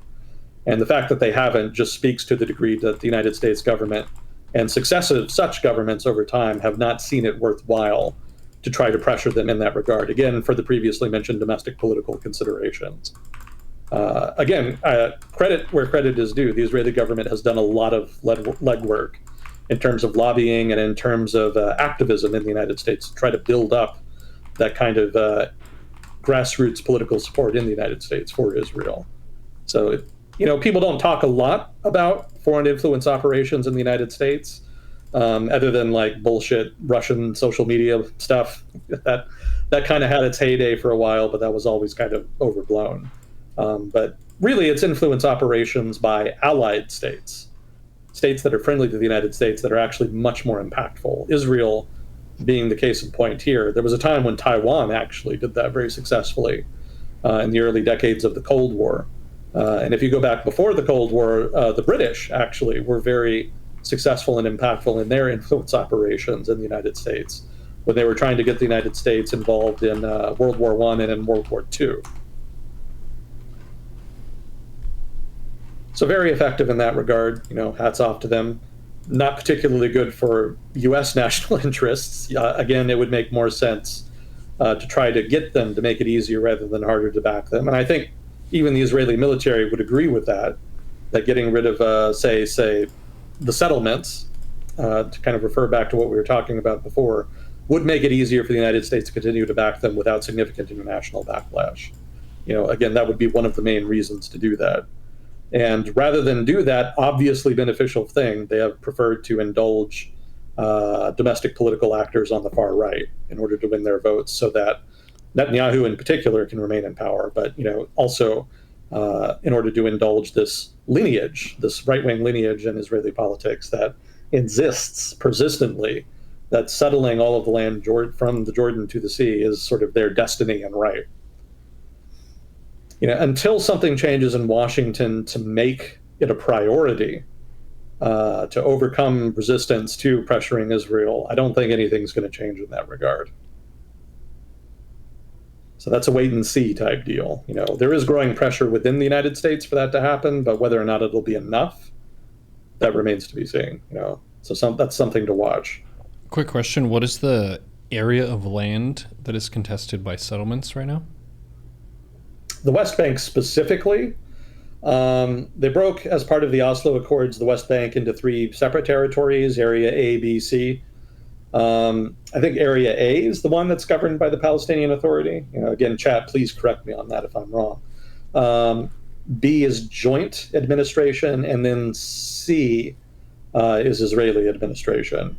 And the settlements, by and large, are in C, if I'm not mistaken. And C is the far larger area, unsurprisingly. As you can probably Google, Israeli West Bank settlements, and you can get a map of where all the settlements are. I think a lot of them are kind of clustered around East Jerusalem, specifically, but they also have a lot along the Jordan River in the eastern part of the West Bank.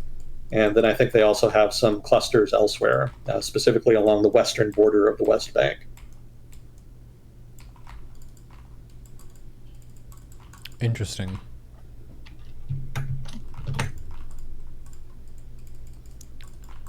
Chat's saying there's a documentary called Israelism that's on the ideology of Israel.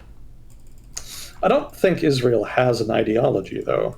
I think I have a sneaking suspicion the documentary is going to talk a lot about the ideology of groups like Likud, which is really what critics of Israel are actually talking about. I feel like it would be a big service to the debate about Israel in the United States and abroad if people stopped talking about all of the terrible things Israel is doing and started referring instead to all the terrible things Likud is doing.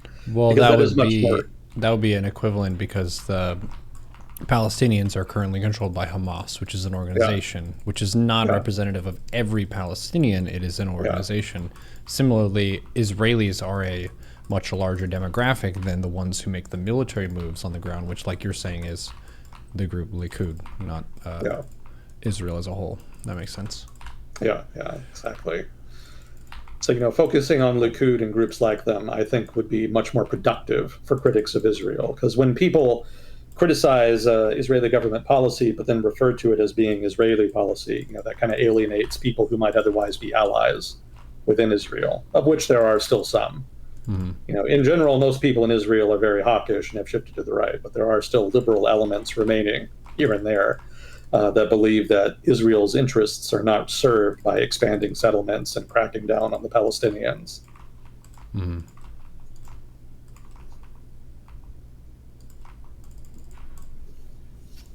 I guess there are quite a few people who agree with that sentiment. Well, we'll see how they vote. People may complain about the status quo, but if they don't vote differently, then that's a revealed preference for it. Mm-hmm. So we'll see what happens. I'm still not convinced Netanyahu is not going to be able to stay in office. In the months after the Operation Al-Aqsa flood, or the October 7th attacks, however you want to frame that, everybody was saying Netanyahu is finished. He won't be able to stay in office. His popularity is permanently tainted, et cetera, et cetera. And I was deeply skeptical of that. I kind of rolled my eyes at that because I kind of figured, Netanyahu is a survivor and the opposition is still just an absolute mess. So I had a sneaking suspicion he would be able to stay on. And the further away from the attacks we get and the longer the war lasts, the more that seems to be likely the case. Obviously, elections are unpredictable. We'll see what happens when people actually go to the polls. I don't know when the next elections in Israel are going to be. It'll probably be a while. But I think by the time they happen, Likud and Netanyahu in particular will have sufficiently rebuilt their brand, or at least, undermined public confidence in the opposition, again, as they often do, to be able to win roughly as many seats as they have now. Maybe not a clear-cut majority, but they'll probably be able to continue to hold their own, I would guess. Time Warner Cable. Who's Time Warner Cable? We're Spectrum. You can trust us. For those who don't understand the joke, Time Warner Cable was a cable company with some of the worst reviews of any ISP in the country. So they just slapped a new name on the side and they call it good. No one knows that Spectrum is actually Time Warner. Well,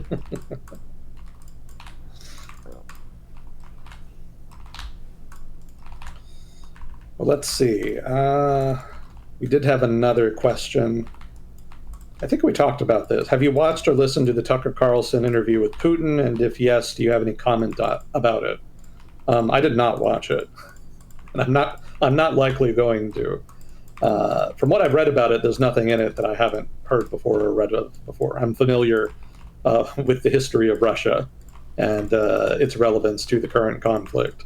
So, I don't feel particularly compelled to subject myself to a history lesson from what is clearly going to be a very biased actor. And before anybody says anything, yes, I am familiar with the pro-Russian narrative vis-a-vis the Ukraine issue. So, it does not really serve me that much to listen to Putin talk about it. I've heard it before. It's not news to me. Apparently, it was news to Tucker Carlson. He did not seem all that excited to hear that perspective. So I'm guessing it was a new one for him. Certainly, by the look on his face, he wasn't expecting to be subjected to a 40-minute lecture on the history of Russia. I don't blame him for being bored, though. It is not always the most exciting topic. But yeah, I did not watch the interview. I'm not going to. As far as commentary on it, I would refer you to when we talked about this last time, or whenever it was we talked about it. The short version is that it doesn't really matter. We didn't learn anything new. It's just basically a restatement of existing policy and perspective, which you can get elsewhere very easily. It kind of reminds the same message for a different audience, basically. Yeah, exactly. It kind of reminds me of, I think you mentioned this last time, that, whenever politicians give speeches, a lot of the time it's just a restatement of their existing policy. Yeah. They don't really say anything that you can't read on their official campaign website. Yeah. They're just verbalizing it so that people can make sound bites out of it. Mm-hmm. So that was kind of my impression of what Putin was doing here. I did read an analyst on Twitter talking about this, make the point that Putin focused very much on the Russian perspective here and did not seem to adjust the Russian message about the events in Ukraine for a Western audience, which he thought was interesting. You might think that given that you are interviewing with a fairly popular American journalist and thereby gaining access to a significant American viewership, they might custom design a narrative or a message for Putin to transmit to them that might build support for the Russian perspective in the war. But instead of doing that, they just basically restated the same message that they use in domestic Russian politics.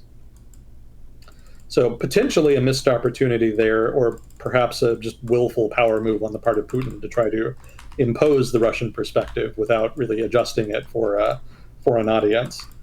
Unclear just what the reasoning was there. Did he speak English or Russian, out of curiosity? Russian. Okay. He spoke Russian, which was also noted. I noted that one analyst pointed out that Putin actually can speak English, but in the interview, he purposely chose to speak Russian. Mm-hmm. It was also noted that he made Tucker Carlson wait for something like half an hour. The interview was supposed to start at a given time, and then he was forced to wait. And that's notable because that's something that Putin very frequently does with everybody. That's kind of his power move, his signature power move. He always makes you wait to meet with him. That's pretty funny. There's actually something that was discussed in the Book of Five Rings by the most storied samurai of all time, Miyamoto Musashi. He showed up late to a duel, and the person was so upset that they weren't really able to fight properly because they were so disrespected by his tardiness. My honor. Yeah. How could you be so late? He's like, man, shit happened. But it's a duel. This is the heist. He's like, fuck, sorry, I'm late, man.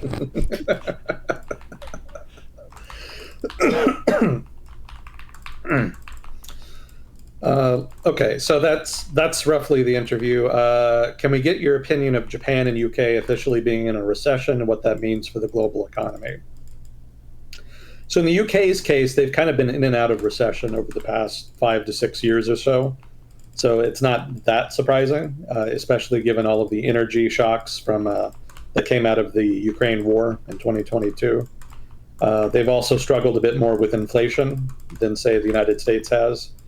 And they've also been struggling with a persistent problem that actually goes back decades with low productivity in their economy. Basically, their economic drivers have not been able to generate significant economic growth, new jobs, innovation, et cetera. And the result has been just economic stagnation for the most part. There are areas of the British economy that have done well, especially in certain technological fields where Britain happens to have a champion that leads the field. But those are relatively few and far between, and they're not enough to carry the country's economy as a whole. By and large, the British economy at this point is heavily, disproportionately dependent on the success and health of the British financial sector. Other areas of the economy have really struggled to modernize and compete in a global economy. And it's not entirely clear why. It's not entirely clear what the British economy, what the British government can do about it. There have been a myriad of efforts to try to address the issue. They've tried austerity, they've tried stimulus, they've tried subsidies, they've tried European Union membership, they've tried exiting the European Union, and none of it has worked, right? The economy continues to suffer from low productivity, relatively mild job growth, and more recently, issues with inflation. So, how do you square all those circles? Like, nobody really knows. It's kind of a European malady that you can see to varying degrees in other European countries as well. I think we talked at length about Germany's economy last time, and how they've struggled for decades with stagnation, and that the boom in trade with China kind of covered that up for 20 years. With the UK, they've got a similar phenomenon. They kind of had a lending boom for a while, over the aughts, and a financial boom over the same period. And then when the 2008 financial crisis hit, they kind of hit the skids, and they kind of had to return to square one in order to figure out a way to start regenerating productivity growth, endogenous economic growth. And they have not figured that out yet. And it doesn't seem likely that they're going to anytime soon. To be fair, they have generated relatively more overall economic growth than some of their European neighbors. That was a point that some Brexiteers have kind of leaned on since they left the European Union. There were all these dire predictions about what would happen to the British economy, but it ended up being relatively okay. And economic growth in the UK has outstripped certain other peer countries in the European Union right now. But a lot of that growth, and especially the jobs growth, has been in relatively lower end type economic activity, things like the services sector, specifically the low wage services sector, gig economy type work, recreation, like food service, travel, that kind of stuff. That's more where the growth has been coming from. And that's useful. I don't want to downplay the usefulness or of those kinds of jobs, because you do want those kinds of jobs in your economy. But if those are the primary source of new jobs in your economy, you have a problem. You should be generating higher valued new jobs that can give people good wages, a good quality of life, and some job security. That's sort of the gold standard. That's the ideal. And Britain has really struggled to kind of figure out a formula that will produce that outcome. And, it's an ongoing debate. We'll see what happens. There's more experimentation. They're likely to get a Labour government soon, if I'm not mistaken. That seems to be what the polls are saying. The current Conservative government is not very popular. They haven't been able to arrest economic decline or deal with the cost of living crisis, as it's called in Britain. So that seems like fertile ground for a Labour government then to win the next election. Whether or not it actually happens, who's to say? People were saying there'd be a Labour government in the last election when Boris Johnson was running, and was heading the Tories, I should say. And that didn't pan out. The Tories kind of ran the table on them. And so who's to say? But regardless, I don't think even a new government of any kind is really going to be able to make that big a difference. Britain is really in just a difficult period economically right now, and there's no clear pathway out. If they do find a way out, it's going to be because of esoteric bullshit, almost certainly. Do you think it's because they didn't Brexit hard enough? It's because they didn't Brexit hard enough. Yeah. That's what it was. No, I think there are no public policy solutions that are going to substantively address the economic problems in the UK.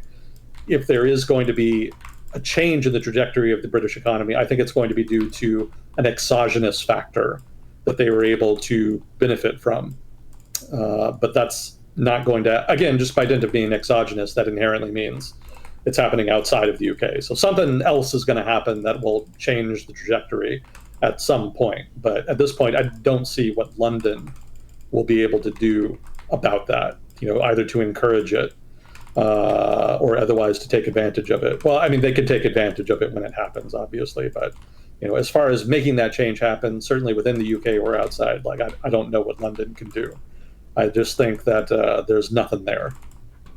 So black pill politics with John Smith today.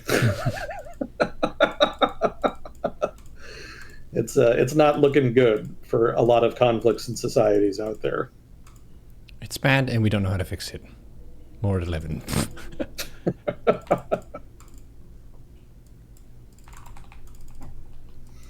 So yeah, that's my reading of the recession in the UK. It's basically just more of the same. It's not really anything new. Recession in Japan is a little new, but I think that's kind of an artifact of the data. I think I was reading that was more to do with currency fluctuations than to actual production in Japan. But I'm having trouble remembering off the top of my head. I do know there has been a small investment boom in Japan because they changed some of their rules and regulations regarding corporate governance. Basically they made it a little easier for corporations to do stock buybacks and that kind of stuff. So that has rejuvenated some interest in the Japanese stock market. So there's a little more money coming in there. Whether or not they can leverage that into new investments that can actually rejuvenate those companies, that's debatable. Japanese companies are pretty famously conservative and risk averse, so I'm a little dubious. But we'll see. However, their export markets have not been doing great lately. The United States notwithstanding. And they've also been really struggling with spikes in the price of imports, because, of course, Japan is famously dependent on imports of natural resources of one kind or another, if not also energy, more broadly speaking. So that being the case, they've struggled with inflationary pressure on the supply side. That's declined over time, but given that there has not been a corresponding increase in production or exports, that has really squeezed the bottom line for a lot of companies. There was a period in like 2021, 2022 when Japan's economy was actually growing at a decent clip for the first time in a long time, largely on the back of inflation.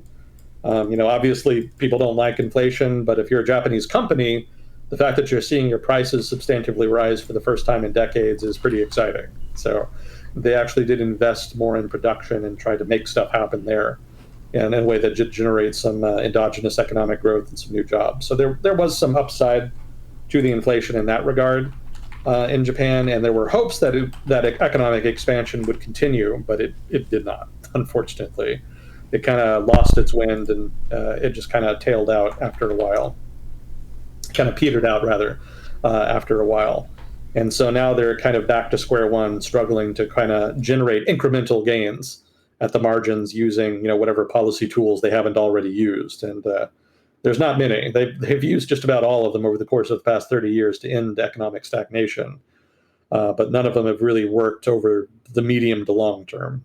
Sometimes short-term gains, but very rarely anything besides to show for it. So, another black pill for you.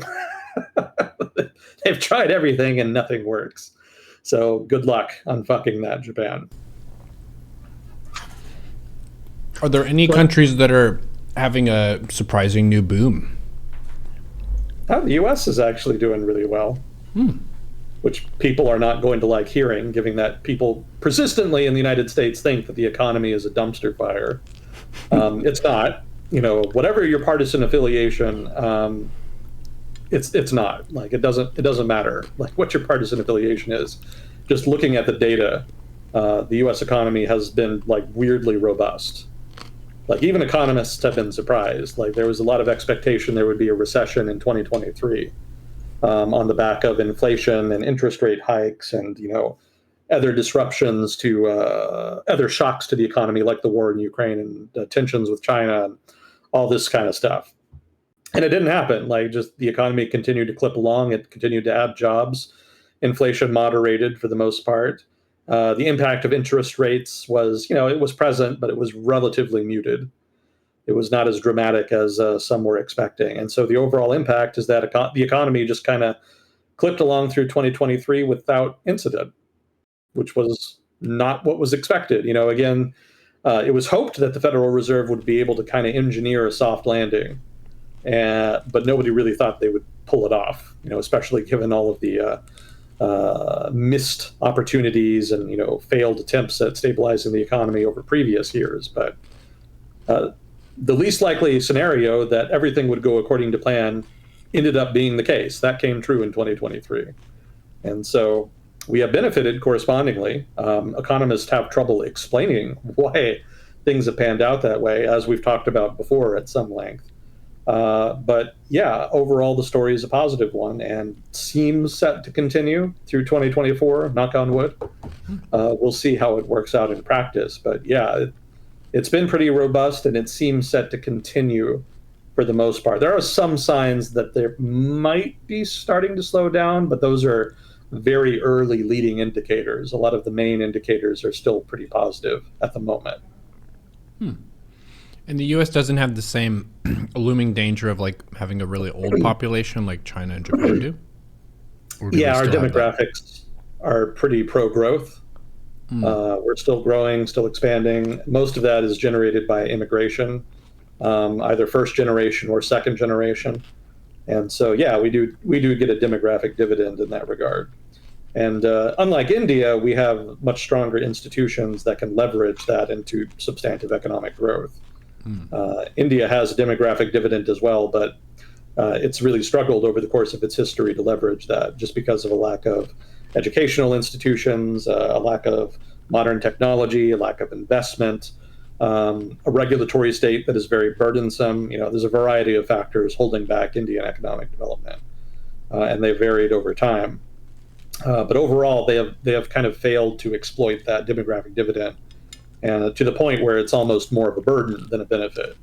If you can pump out a lot of people and teach them, useful skills and have them invest in start up businesses and substantively contribute to a modern economy, that's all to the better. But if you're just pumping out people and they're all just well, not all, but even if it's just half of them, are relatively uneducated and do not have access to the mechanisms of entrepreneurship, all of the factors relevant to that, you're creating a drag on the economy because all of those people need resources and they're not going to be able to pay for them themselves. You're going to have to overly tax basically the successful, healthy parts of the economy in order to try to pay for and help those people. And I guess you don't have to. I mean, you could go with a laissez-faire economic model, but India does not have a laissez-faire economic model, very far from it. And so the result is that they're just constantly weighed down in many areas of their economy with a redistributive state that is incapable, maybe not incapable, but is resistant to the necessary changes that you would need in order to generate significant endogenous economic growth, such that the redistribution would be much less burdensome on the healthy areas of the economy and much less necessary for the broad swaths of the population entering the job market every year, entering the labor market every year, rather, that currently do not have the necessary skills and other forms of human capital that are necessary in order to propel India into modernity.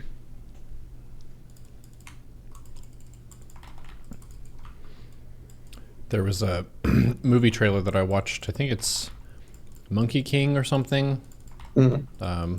New movie, has the actor from Slumdog Millionaire, who's a very good actor. He's also the Green Knight in that one. But it has some themes of caste and so on, because that's definitely a part of Indian culture. I guess I just had the general wondering if Are there people in the younger generations of India who don't like the caste system, or is it just something that everyone kind of accepts and it's just part of their culture and it's not really being challenged? Definitely not the latter. Yeah, there's kind of an urban-rural divide there. Well, Gotcha. I should not kind of. There definitely there definitely is an urban-rural divide there. Yeah, India is kind of hard to make generalizations about just because it's so big and diverse. True. In general, in the rural areas, which tend to be more economically undeveloped and tend to be more conservative, you'll see a lot more caste type stuff. Specifically, the caste system and caste discrimination is much, much more common there. It varies. Different regions of India tend to be more or less caste conscious, depending on just their own histories and cultures. Broadly speaking, the south of India tends to be a lot less stringent about caste than the north of India, which tends to be very, very conservative as far as things like caste and Hinduism, just more broadly.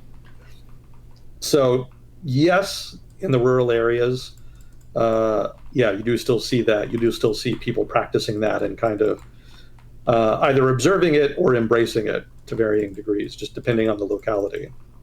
In urban areas, it's a different animal. But in urban areas, it's not like one thing. It's not like everybody is anti-caste in urban areas and pro-caste in rural areas. In urban areas, it's just very, very complex. You have a variety of different groups that manifest their caste preferences and discriminations in different ways. Obviously, the educated elite, the most well-off people in the urban areas, tend to be much, much less caste conscious. They tend to be liberals or even socialists, sometimes even communists. And obviously, they see caste and caste discrimination as an archaic evil that should be done away with. And they do not observe it or practice it, and they try to fight it in so much as they're politically active. So, that's one group. However, those groups, especially the well-off economically groups, the upper middle class and upper class in India, while they do not tend to observe caste so much, at the same time, they tend themselves to disproportionately be of the upper castes of one kind or another, specifically Brahmins. Brahmins still disproportionately populate the upper echelon of India's society. And that's a recurring phenomena you can see across India, even in southern states, which tend to, again, be much more moderate on caste. So there is kind of a disconnect there. On the one hand, yes, economic elites in India are less caste conscious, but on the other hand, they themselves kind of embody the entrenched nature of caste biases in India because they themselves are disproportionately of the upper castes. And in so much as elites in any society tend to be very clubby and clannish, they tend to kind of mix amongst themselves and tend to prefer networking amongst themselves. In so much as that's the case, they tend to propagate that dynamic. Because sorry, just because networking is so important at the upper echelon of society, be it in government or the private sector or wherever, any particular group that manages to kind of dominate that space tends to propagate itself into the future, propagate that domination into the future, just because they mostly just network amongst themselves. And that's not like a conspiracy. That's just like a human thing. Like you just naturally kind of intermix with your own community and your own neighborhood amongst people who tend to be relatively similar. And with most communities, that's not that impactful on like the broader sociology or political economy. But in the case of like elites, like the most wealthy, the most powerful people, it does tend to kind of bias policy and economic concentration, the concentration of financial power into those particular groups.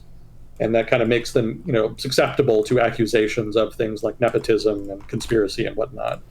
This is a dynamic that would be familiar with Jews, in Europe and North America historically, because they obviously have ended up having a disproportionate presence in certain professions like finance. And because they've done so, they have propagated that, into the future using that same process of internal networking. And conspiracy theorists of all stripes have tried to cite that as an example of, conspiracy. They're trying to dominate our society They're in the upper echelon of society not because they deserve it or because of networking or any other just obvious, logical reason. Rather, it's because they're trying to dominate these areas for their own benefit. And a lot of people just don't really care about things like historical path dependency. Like, obviously, a lot of Jews migrated to New York in the big immigration wave in the late 19th century, early 20th century. New York is a financial center. Should not be surprising there's a lot of Jews in the American financial sector, but people don't like that. That doesn't fit the narrative. They really push back on that and try to embrace like this older conspiracy theory about Jews as like this malign force that's out to get us. Well, it was actually in the American Nations book that you recommended to me that Jews weren't allowed in a lot of other regions. So it's kind of like the reason that they're there is because they weren't allowed to be anywhere else. It wasn't really like they had some amazing scheme to corner this market. It was like that was the market that was left for them. I think it depends on your interpretation of it, but in Protestant Christianity, there's more of a negative connotation. This might also apply to Catholics, but there's more of a negative connotation to being involved in money lending. It's considered to be somewhat of a dirty or corrupt profession. Whereas in Jewish tradition, it's not quite as negative. It's not seen negative in that way. So for a lot of them, they were just able to take those jobs because Christians wouldn't take them. It wasn't that they were specifically targeting them. It was just that they were relatively more available because people had some religious reason why they didn't want to be involved in that. Yeah, exactly. So, I mean, again, it's hard to argue with conspiracy-minded people. You can bring all the logic you want, but it just kind of goes in one ear and out the other for them. They're obsessed, like with a lot of radicals on whatever side of the political spectrum they may be on. They're kind of obsessed with the idea of secret knowledge. They found the secret knowledge that the elites were trying to hide, and if only all the sheeple would wake up, there could be substantive change. And that's like a Saturday morning cartoon, right? That's logic appropriate to the plot thereof. It's not a sophisticated worldview. It doesn't incorporate nuance. It's certainly not reality based. And results speak for themselves. I mean, there's just no end to the ignorant prejudice that comes out of that. Black pill is really the theme for tonight. We're on a roll. Well, to go back to India, which I always love talking about, it doesn't get nearly enough attention. Speaking about how the upper echelon of Indian society is dominated by the upper caste, the Brahmins. There's also another religious group that is also disproportionately dominant there, which is the Parsis. Have you ever heard of these guys? No. You said Parsis? Parsis, yeah. Huh. So the Parsis in India are a very small ethnic group. They're like, I think it's maybe 100,000 people or so, something like that, probably less than that at this point. And they're actually descendants of people, actually refugees, who left Iran during the Islamic invasions of Iran and came to India to try to get away from, all of the fighting and also from the discrimination and targeted violence that was focused on the Zoroastrian religion. Is that how it's pronounced? Zoroastrianism, yeah. Zoroastrianism, okay.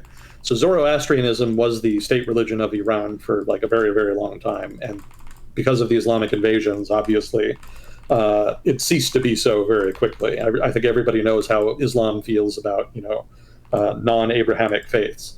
So refugees, especially elites in Iran in particular, fled to India, and they came to be known as ethnic Parsis.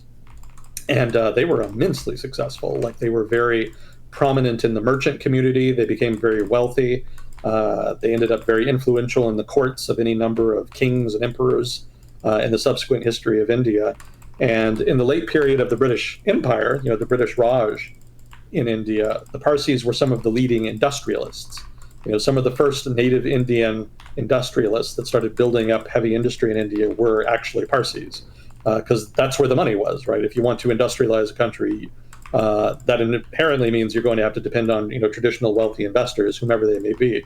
And in India, there were a variety of groups that tended to dominate that space, but the Parsis in particular were dominant. Again, despite being like 100,000 people, like a tiny, tiny percentage of the population. They were so good at it. They were so good at finance, being merchants, building businesses, that they ended up like dominating early Indian finance in the early part of the India's industrialization. To the point that, there was an Indian report, maybe it was a statement, I don't remember exactly, that was actually contemplating the potential economic implications of the demographic decline of the Parsi community in India. Because they had played such an outsized role in finance and business in India for so long that there was concern that maybe losing them could actually be deleterious for the Indian economy, since presumably when the group disappears, you would in turn also lose their unique skill sets that they have passed down from generation to generation. So, that was probably overblown, almost certainly. But, that just speaks to how large the Parsis loom in the economic history of India, that such a small group could be so, important economically. So, that's another example of a small group dominating a space to the point where they're just kind of inherently associated with it, and using things like networking and, education and inheritance and whatnot to kind of pass that down and propagate it from generation to generation. That doesn't have anything to do with caste, which was the original question, so I'll kind of return to that. So I was saying, in urban areas, there is an elite, sort of well-off upper middle class people that are anti-caste, but also kind of embody caste discrimination because they're generally upper caste themselves, generally Brahmin. There's also a shit ton of people, especially in the largest urban areas in India, that are rural migrants. They're people who just come to the city to work temporarily, possibly permanently, depending on opportunities. And they tend to bring their biases with them. The trouble that they have, though, is that it's a lot harder to discriminate based on caste when you're dealing with people from all over the country. Because the caste is actually a very local thing in India. This is maybe something that a lot of people are not aware of about caste in India. When people think about caste in India, they tend to think about what are called varna, which is the four main castes of India, which is like Brahmin, the warrior caste, I don't remember what it was called, the artist class, I think that's Sudras, and actually it's not Sudras. And then there's the laborer class, which is like the bottom. There's also kind of an unofficial fifth caste, which is the Dalits, the untouchables, but that's kind of a different category. They have their own history we could talk about if you want. But the four main varnas are kind of how people frame the different castes of India. And this is actually not how caste works in India at all, and has not been for like 2,000 years. Varnas were relevant during like the initial Aryan invasion of India thousands of years ago. But since then, caste has evolved significantly from that. So the relevant castes in India today, and which have been relevant for like many centuries, if not millennia, are what are called jatis. And the jatis are the actual local castes that exist in given villages or towns or what have you. And jatis vary wildly from location to location in India. There are some local castes that tend to be very prominent in given regions. You might have, say, a farmer caste, especially maybe in the South, that basically encompasses all rural people, specifically the farmers. So there are a few large castes like that, but those tend to be relatively few and far between. For the most part, jatis tend to be very numerous. They tend to break down, into a significant number of different castes depending on different jobs within given regions, to the point where if people from a given region move to another one, they generally have no idea where somebody's caste is relative to theirs. Because again, how these different jati relate to each other is a very local thing. And when you remove somebody from that local context, the jatis don't translate really.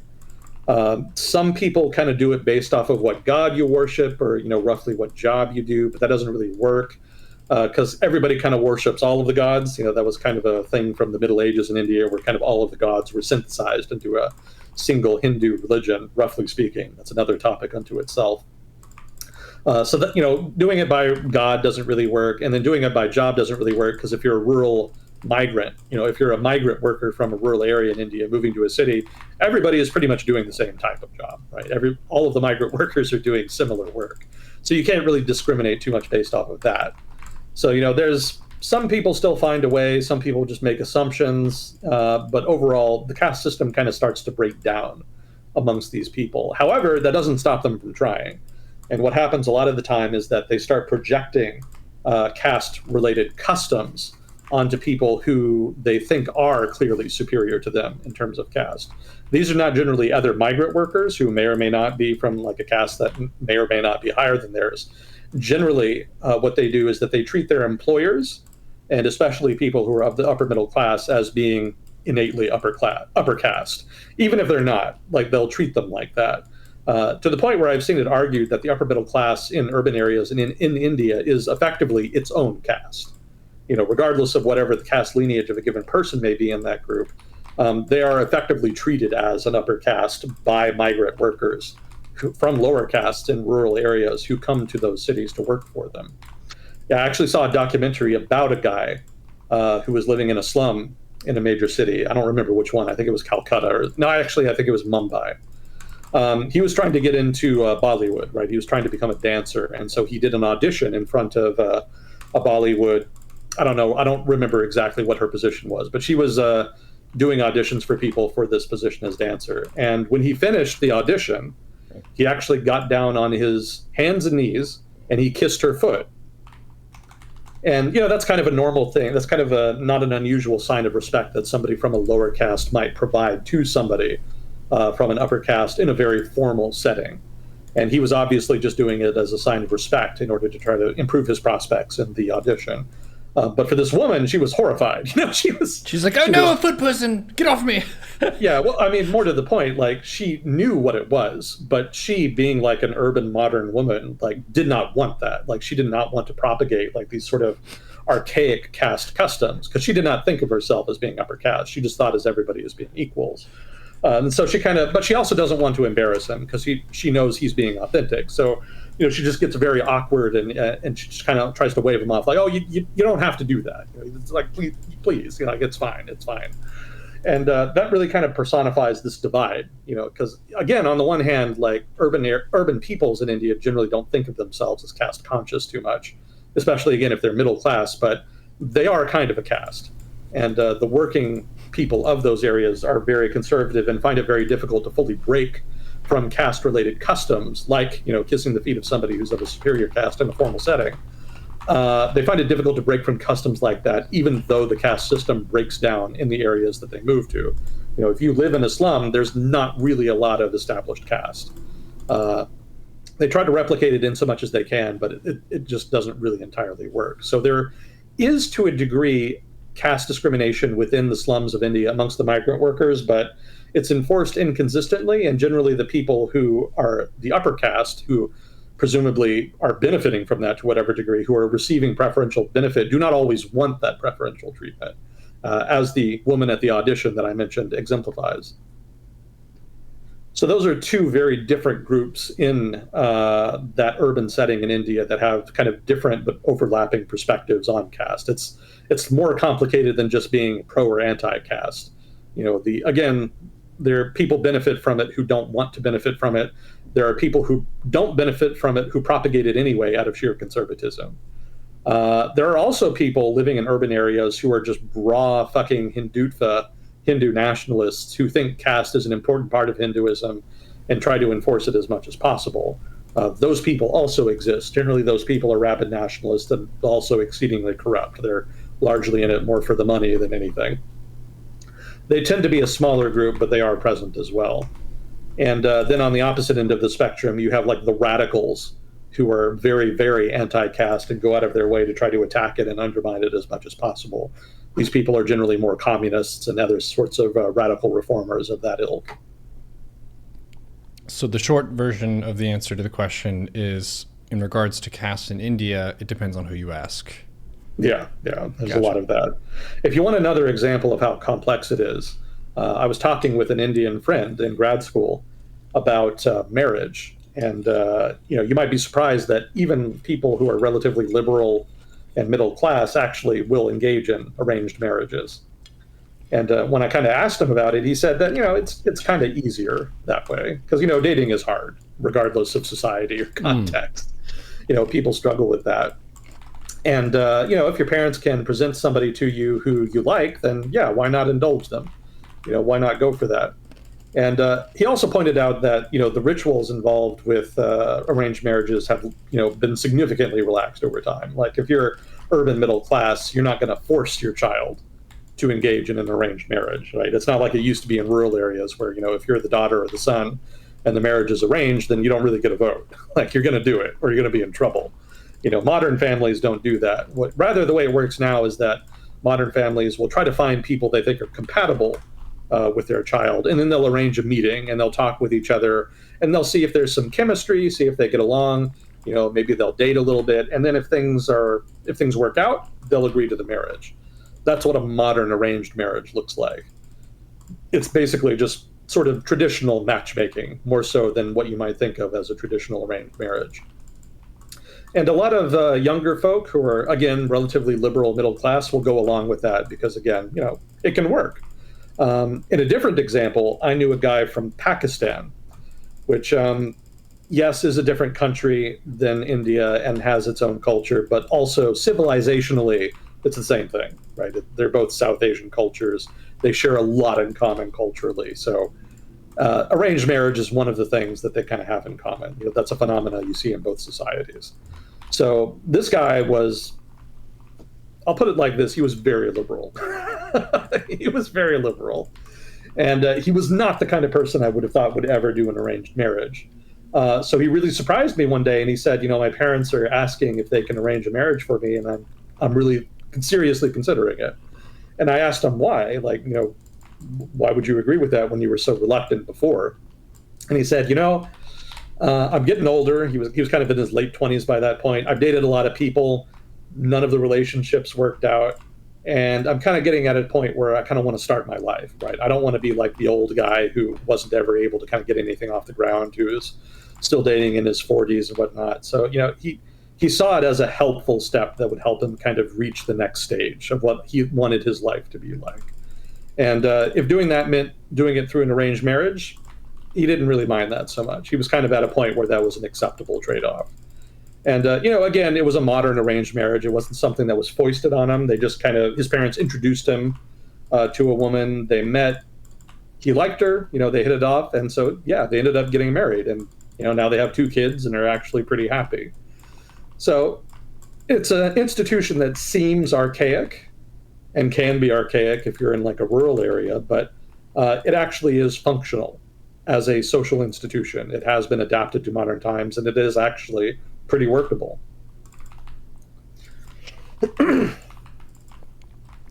it's hard to imagine because a lot of the notions of romance and love are very fundamentally tied to choosing who you end up with. But like you said, the more modern version of matchmaking is like your parents will give you a few options. It's not as much that you need to marry this person for a specific family connection, which I think in history was a super common thing. You improve the situation of both families potentially by having a smart match kind of a thing.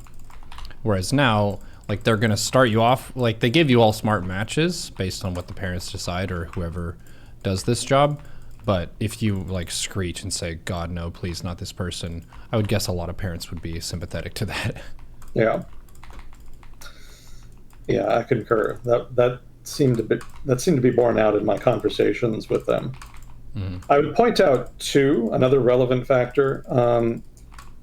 The Indian guy I mentioned, the one I was talking to in grad school, I also asked him about, what he would do. Like, do you want to marry in your caste? Is that something that's relevant to you, or do you not care? And he really surprised me when he said that he did care about it. And, this is very urban dude, very cultured, also very liberal, I would add. He was not a conservative. And so when he said, and he actually said that, yeah, actually caste does marry in terms of who I want to marry. And so I, shocked, I asked, okay, why is that? How do you kind of justify that when it's so incongruent with these other things that you believe? And his explanation was very personal, which is that he himself did not actually care. He was open to marrying anybody. The trouble was that his parents cared quite a bit, and he did not want to go against them.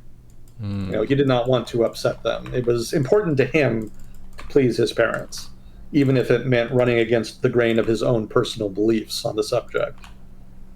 And as we talked about it more, he also mentioned that, while he himself would do that in order to appease his parents, he would not do it to his children. He was not going to make them choose somebody from their own caste to marry. So that also is something I've seen a lot of other people, online and in other spaces mention. They themselves do not care to marry. They don't care if they marry somebody from outside their caste, but they're going to anyway, just because of parental pressure. And again, they all make the same point, which is that is not something that they will pass on to their children. Yeah, they wouldn't be able to survive the holidays with their in-laws if it was a different level. Yeah, that's outside pressure reason rather than an internal motivation. But yeah, well, I mean, family is very important in Indian culture, and in Indian culture as well.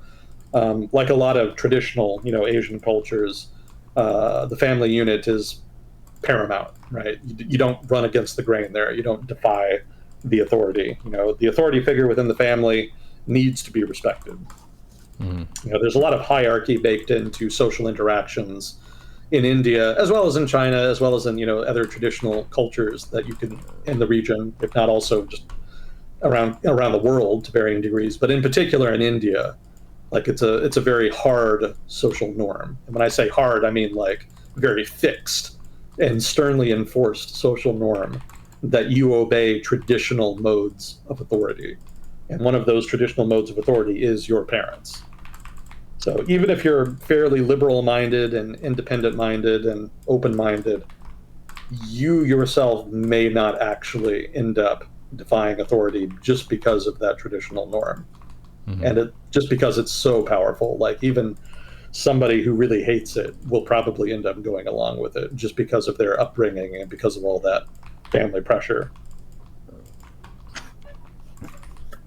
So in short, India is a very, very complex place in terms of how its culture is organized, just in terms of things like caste, but also in terms of how traditional culture has been affected by modernization and urbanization over time, and how the new forces in Indian culture, be they urban or ideological or government or what have you, have interacted with those traditional culture forces to produce complex phenomena, like the ones that I mentioned in Mumbai earlier.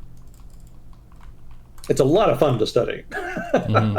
Anybody interested in how cultures change and evolve and how they interact with modernization and development, India is a great case study because there's just a lot of shit going on, and all of it is wild and unpredictable. It's well, from the American perspective, it's sort of like, what if all the different United States had maybe 10,000 years to cook up their respective culture and identity?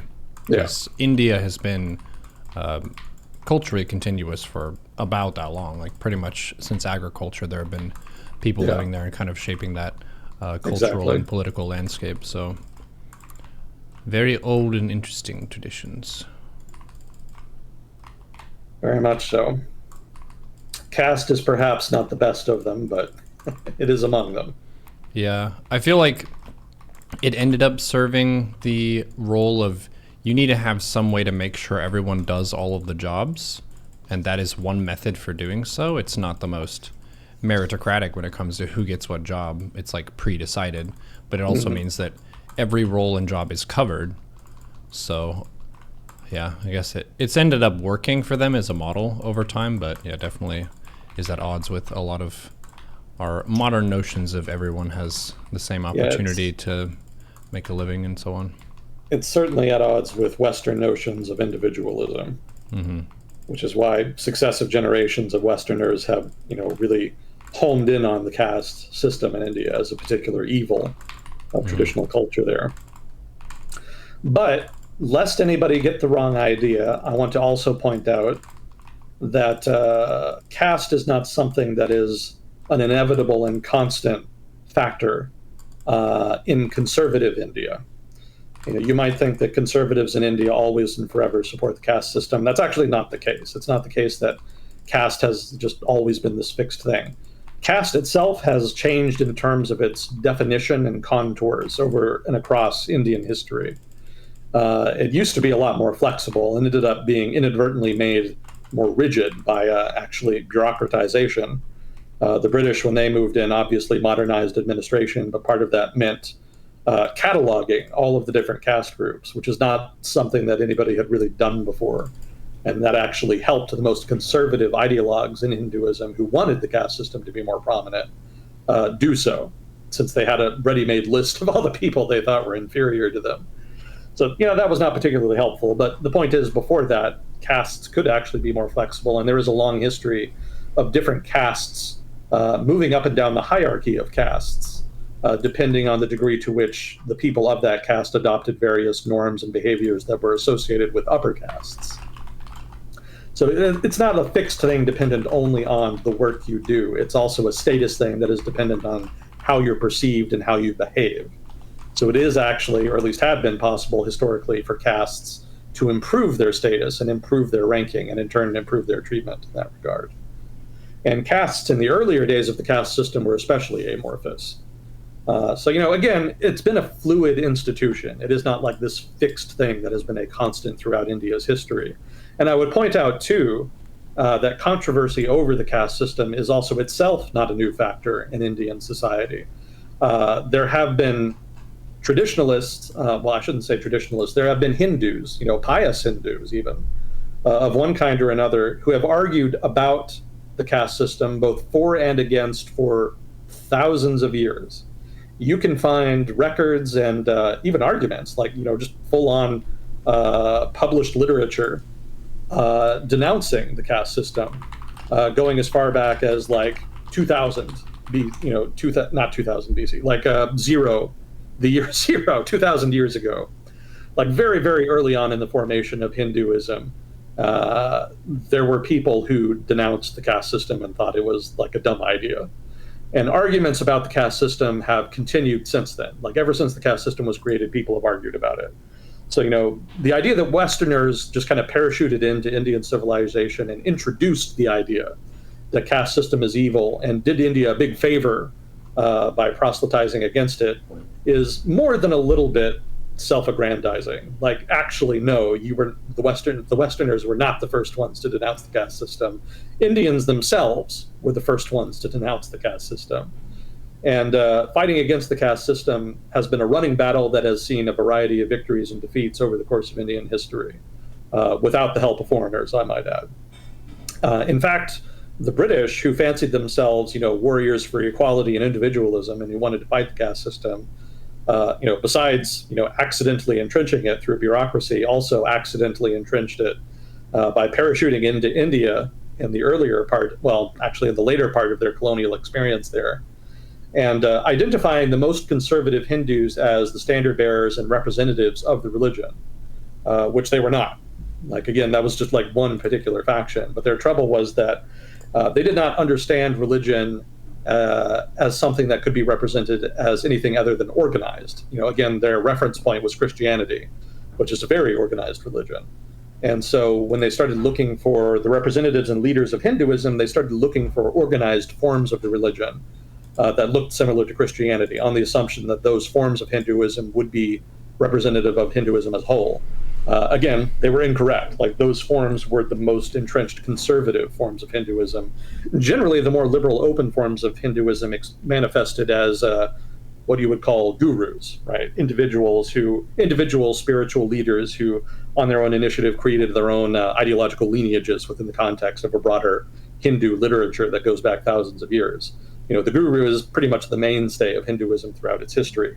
And, there have been a variety of gurus of various kinds. Some have been more influential. Some of them have been much less so.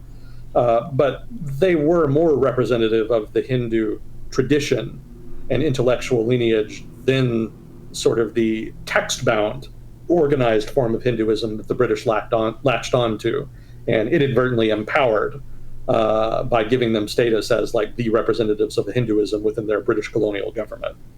Interesting. So they rewarded the bookkeeping types of Hindus because that was closer to their style of Christianity, of studying the Bible. Gotcha. Yeah, the holy book, well, I should say holy books in Hinduism are, oh shit, what was it? Come on, brain. The Vedas, there we go. The Vedas are the traditional holy literature of the Hindu faith, and that goes back thousands of years. Like, they're very old books. And the thing is, the degree to which the Vedas are venerated by Hindus varies according to sect. It really just depends on, whatever, and maybe not even on sect, maybe again on the specific lineage of the guru you may follow.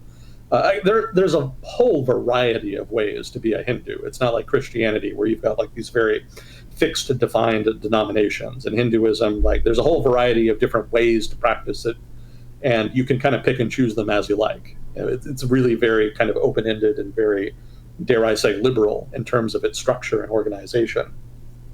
In that sense, Indians are actually much better liberals than a lot of Westerners, at least in that regard. The degree to which the Vedas are venerated by Hindus varies considerably from person to person and from region to region, and it depends on whatever local religious faith happens to predominate, or whatever religious order happens to predominate. Like there's no fixed degree to which you should embrace the Vedas. People even argue about later literature and the degree to which that's holy. And there are even some factions that argue that the literature is not really that relevant at all and that you shouldn't really care about it. And all of that is variable, but the point here is that, the Vedas, there are some groups that in particular venerate the Vedas at the expense of pretty much all other expressions of Hinduism. And, again, there are many paths to God. All paths are viable. If you want to home in on the Vedas in particular, you can do that. People don't really have a problem with that. But again, with regard to the British, as you mentioned, the problem is that they homed in on that particular faction, which again was a uniquely conservative one, because they were going strictly by the book, again by the Vedas. And because that literature was so old, they had very old traditional ideas about how Hinduism should be structured and practiced, up to and embracing, in large part, the caste system. Interesting. Yeah, that makes sense, though, that you could reignite an older tradition because the hardliners for following the code to the letter are the ones that communicate with the colonial force of the current time. So that gave them a disproportionate voice relative to how much the average Indian citizen at that time probably cared. Yeah, and to be fair, I don't want to place too much blame on the British there. They definitely played a role. But to be fair to them, the degree to which conservative forms of Hinduism and relatively more liberal forms of Hinduism have been ascendant has varied considerably. They tend to wax and wane between each other over time. So the British played a role there, but on the other hand, it probably was just more one of those cases, one of those times in Indian history when the more conservative factions were more ascendant and the more liberal factions kind of more in decline. Again, it's kind of organic, just cycles and whatnot. Gotcha. Well, cool. We're about winding down on time, but if you had any final thoughts or silly things that you wanted to throw out there before we sign off, always down for those. I noticed in the flags that we had somebody from Guadalupe watching. Ooh. Which surprised the shit out of me, because I'd never seen Guadalupe's flag before. It's quite artistic. It definitely stands out. It's one of the departments of France? Yeah, it is. It's also in the Caribbean. It's one of their overseas territories. Huh. Yeah, it's a little island. The French still have a couple of islands in the Caribbean. One of them is Guadalupe. Another one is Martinique. And then they also have some really tiny ones that are not even departments. They're just like these little territories with very small populations. I think one of them is St. Eustatius. No, I think it's St. Bartholomew. One of them is St. Bartholomew, and then they also have half of the island of Saba, which sounds weird, especially given that it's a fairly small island, but historical path dependency being what it is, they ended up controlling half of this small island called Saba. The other half is controlled by the Dutch. Yeah, I think the Dutch islands in that particular area include, besides half of Saba, St. Eustatius, and then St. Martin, I believe, is the other one.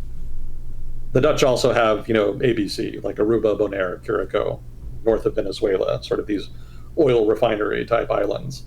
That's another topic, though. But the French, they have half of Saba, St. Bartholomew, Guadalupe, Martinique in the Caribbean. So I thought it was pretty cool to see somebody from Guadalupe there. It's the first time I've seen them. So whoever you are, thank you for watching. I hope you're well. The picture of the city there looks really colorful and cool. Yeah. Yeah, let us know what's going on in Guadalupe, because I have no earthly idea. I have not read anything about Guadalupe in the news, I think maybe ever. So I'd be curious to see what the issues are there, if you're willing to share. The Caribbean is so pretty, just for the landscape and stuff and the climate. Yeah. Very nice tropical look to it. I've been to the Bahamas before on a Disney cruise, but that's the furthest I've gone in that direction. I bought a really cool wooden mask. It was probably like $15 American at the time, which probably got horribly ripped off, but it seemed like a normal price for a mask for an American consumer. And it was handmade, so that was pretty sweet. Wow. Very cool. Oh, did we get the disclaimer today? Oh, shit, that's right. Yeah. I'm not an expert in everything I talk about on here. So, if I ever say anything wrong, stupid, or biased, please do correct me if I'm wrong. I want to know more than anybody. I don't read chat while we do this, but I will read it later, and I do appreciate the feedback. There we go. Snuck it in there right at the end. We're in the clear. Nice. Well, I'll give you your normal fitness challenge of your walk and your push-ups. Did you try the squats this week? I did. I probably did not have very good form, but I did make an effort. It's okay. It doesn't matter how good your form is. Someone's always going to tell you it's wrong. As I would say that your main rubric is make sure you're not getting hurt. That's the safest and most important thing to check first. So if it doesn't injure you, then that's good. And then getting the full range of motion is just the other key one for a good squat. Getting all the way down so your thighs are parallel with the ground. That's when you're good. Wow. Okay. Yeah, it's pretty far down there.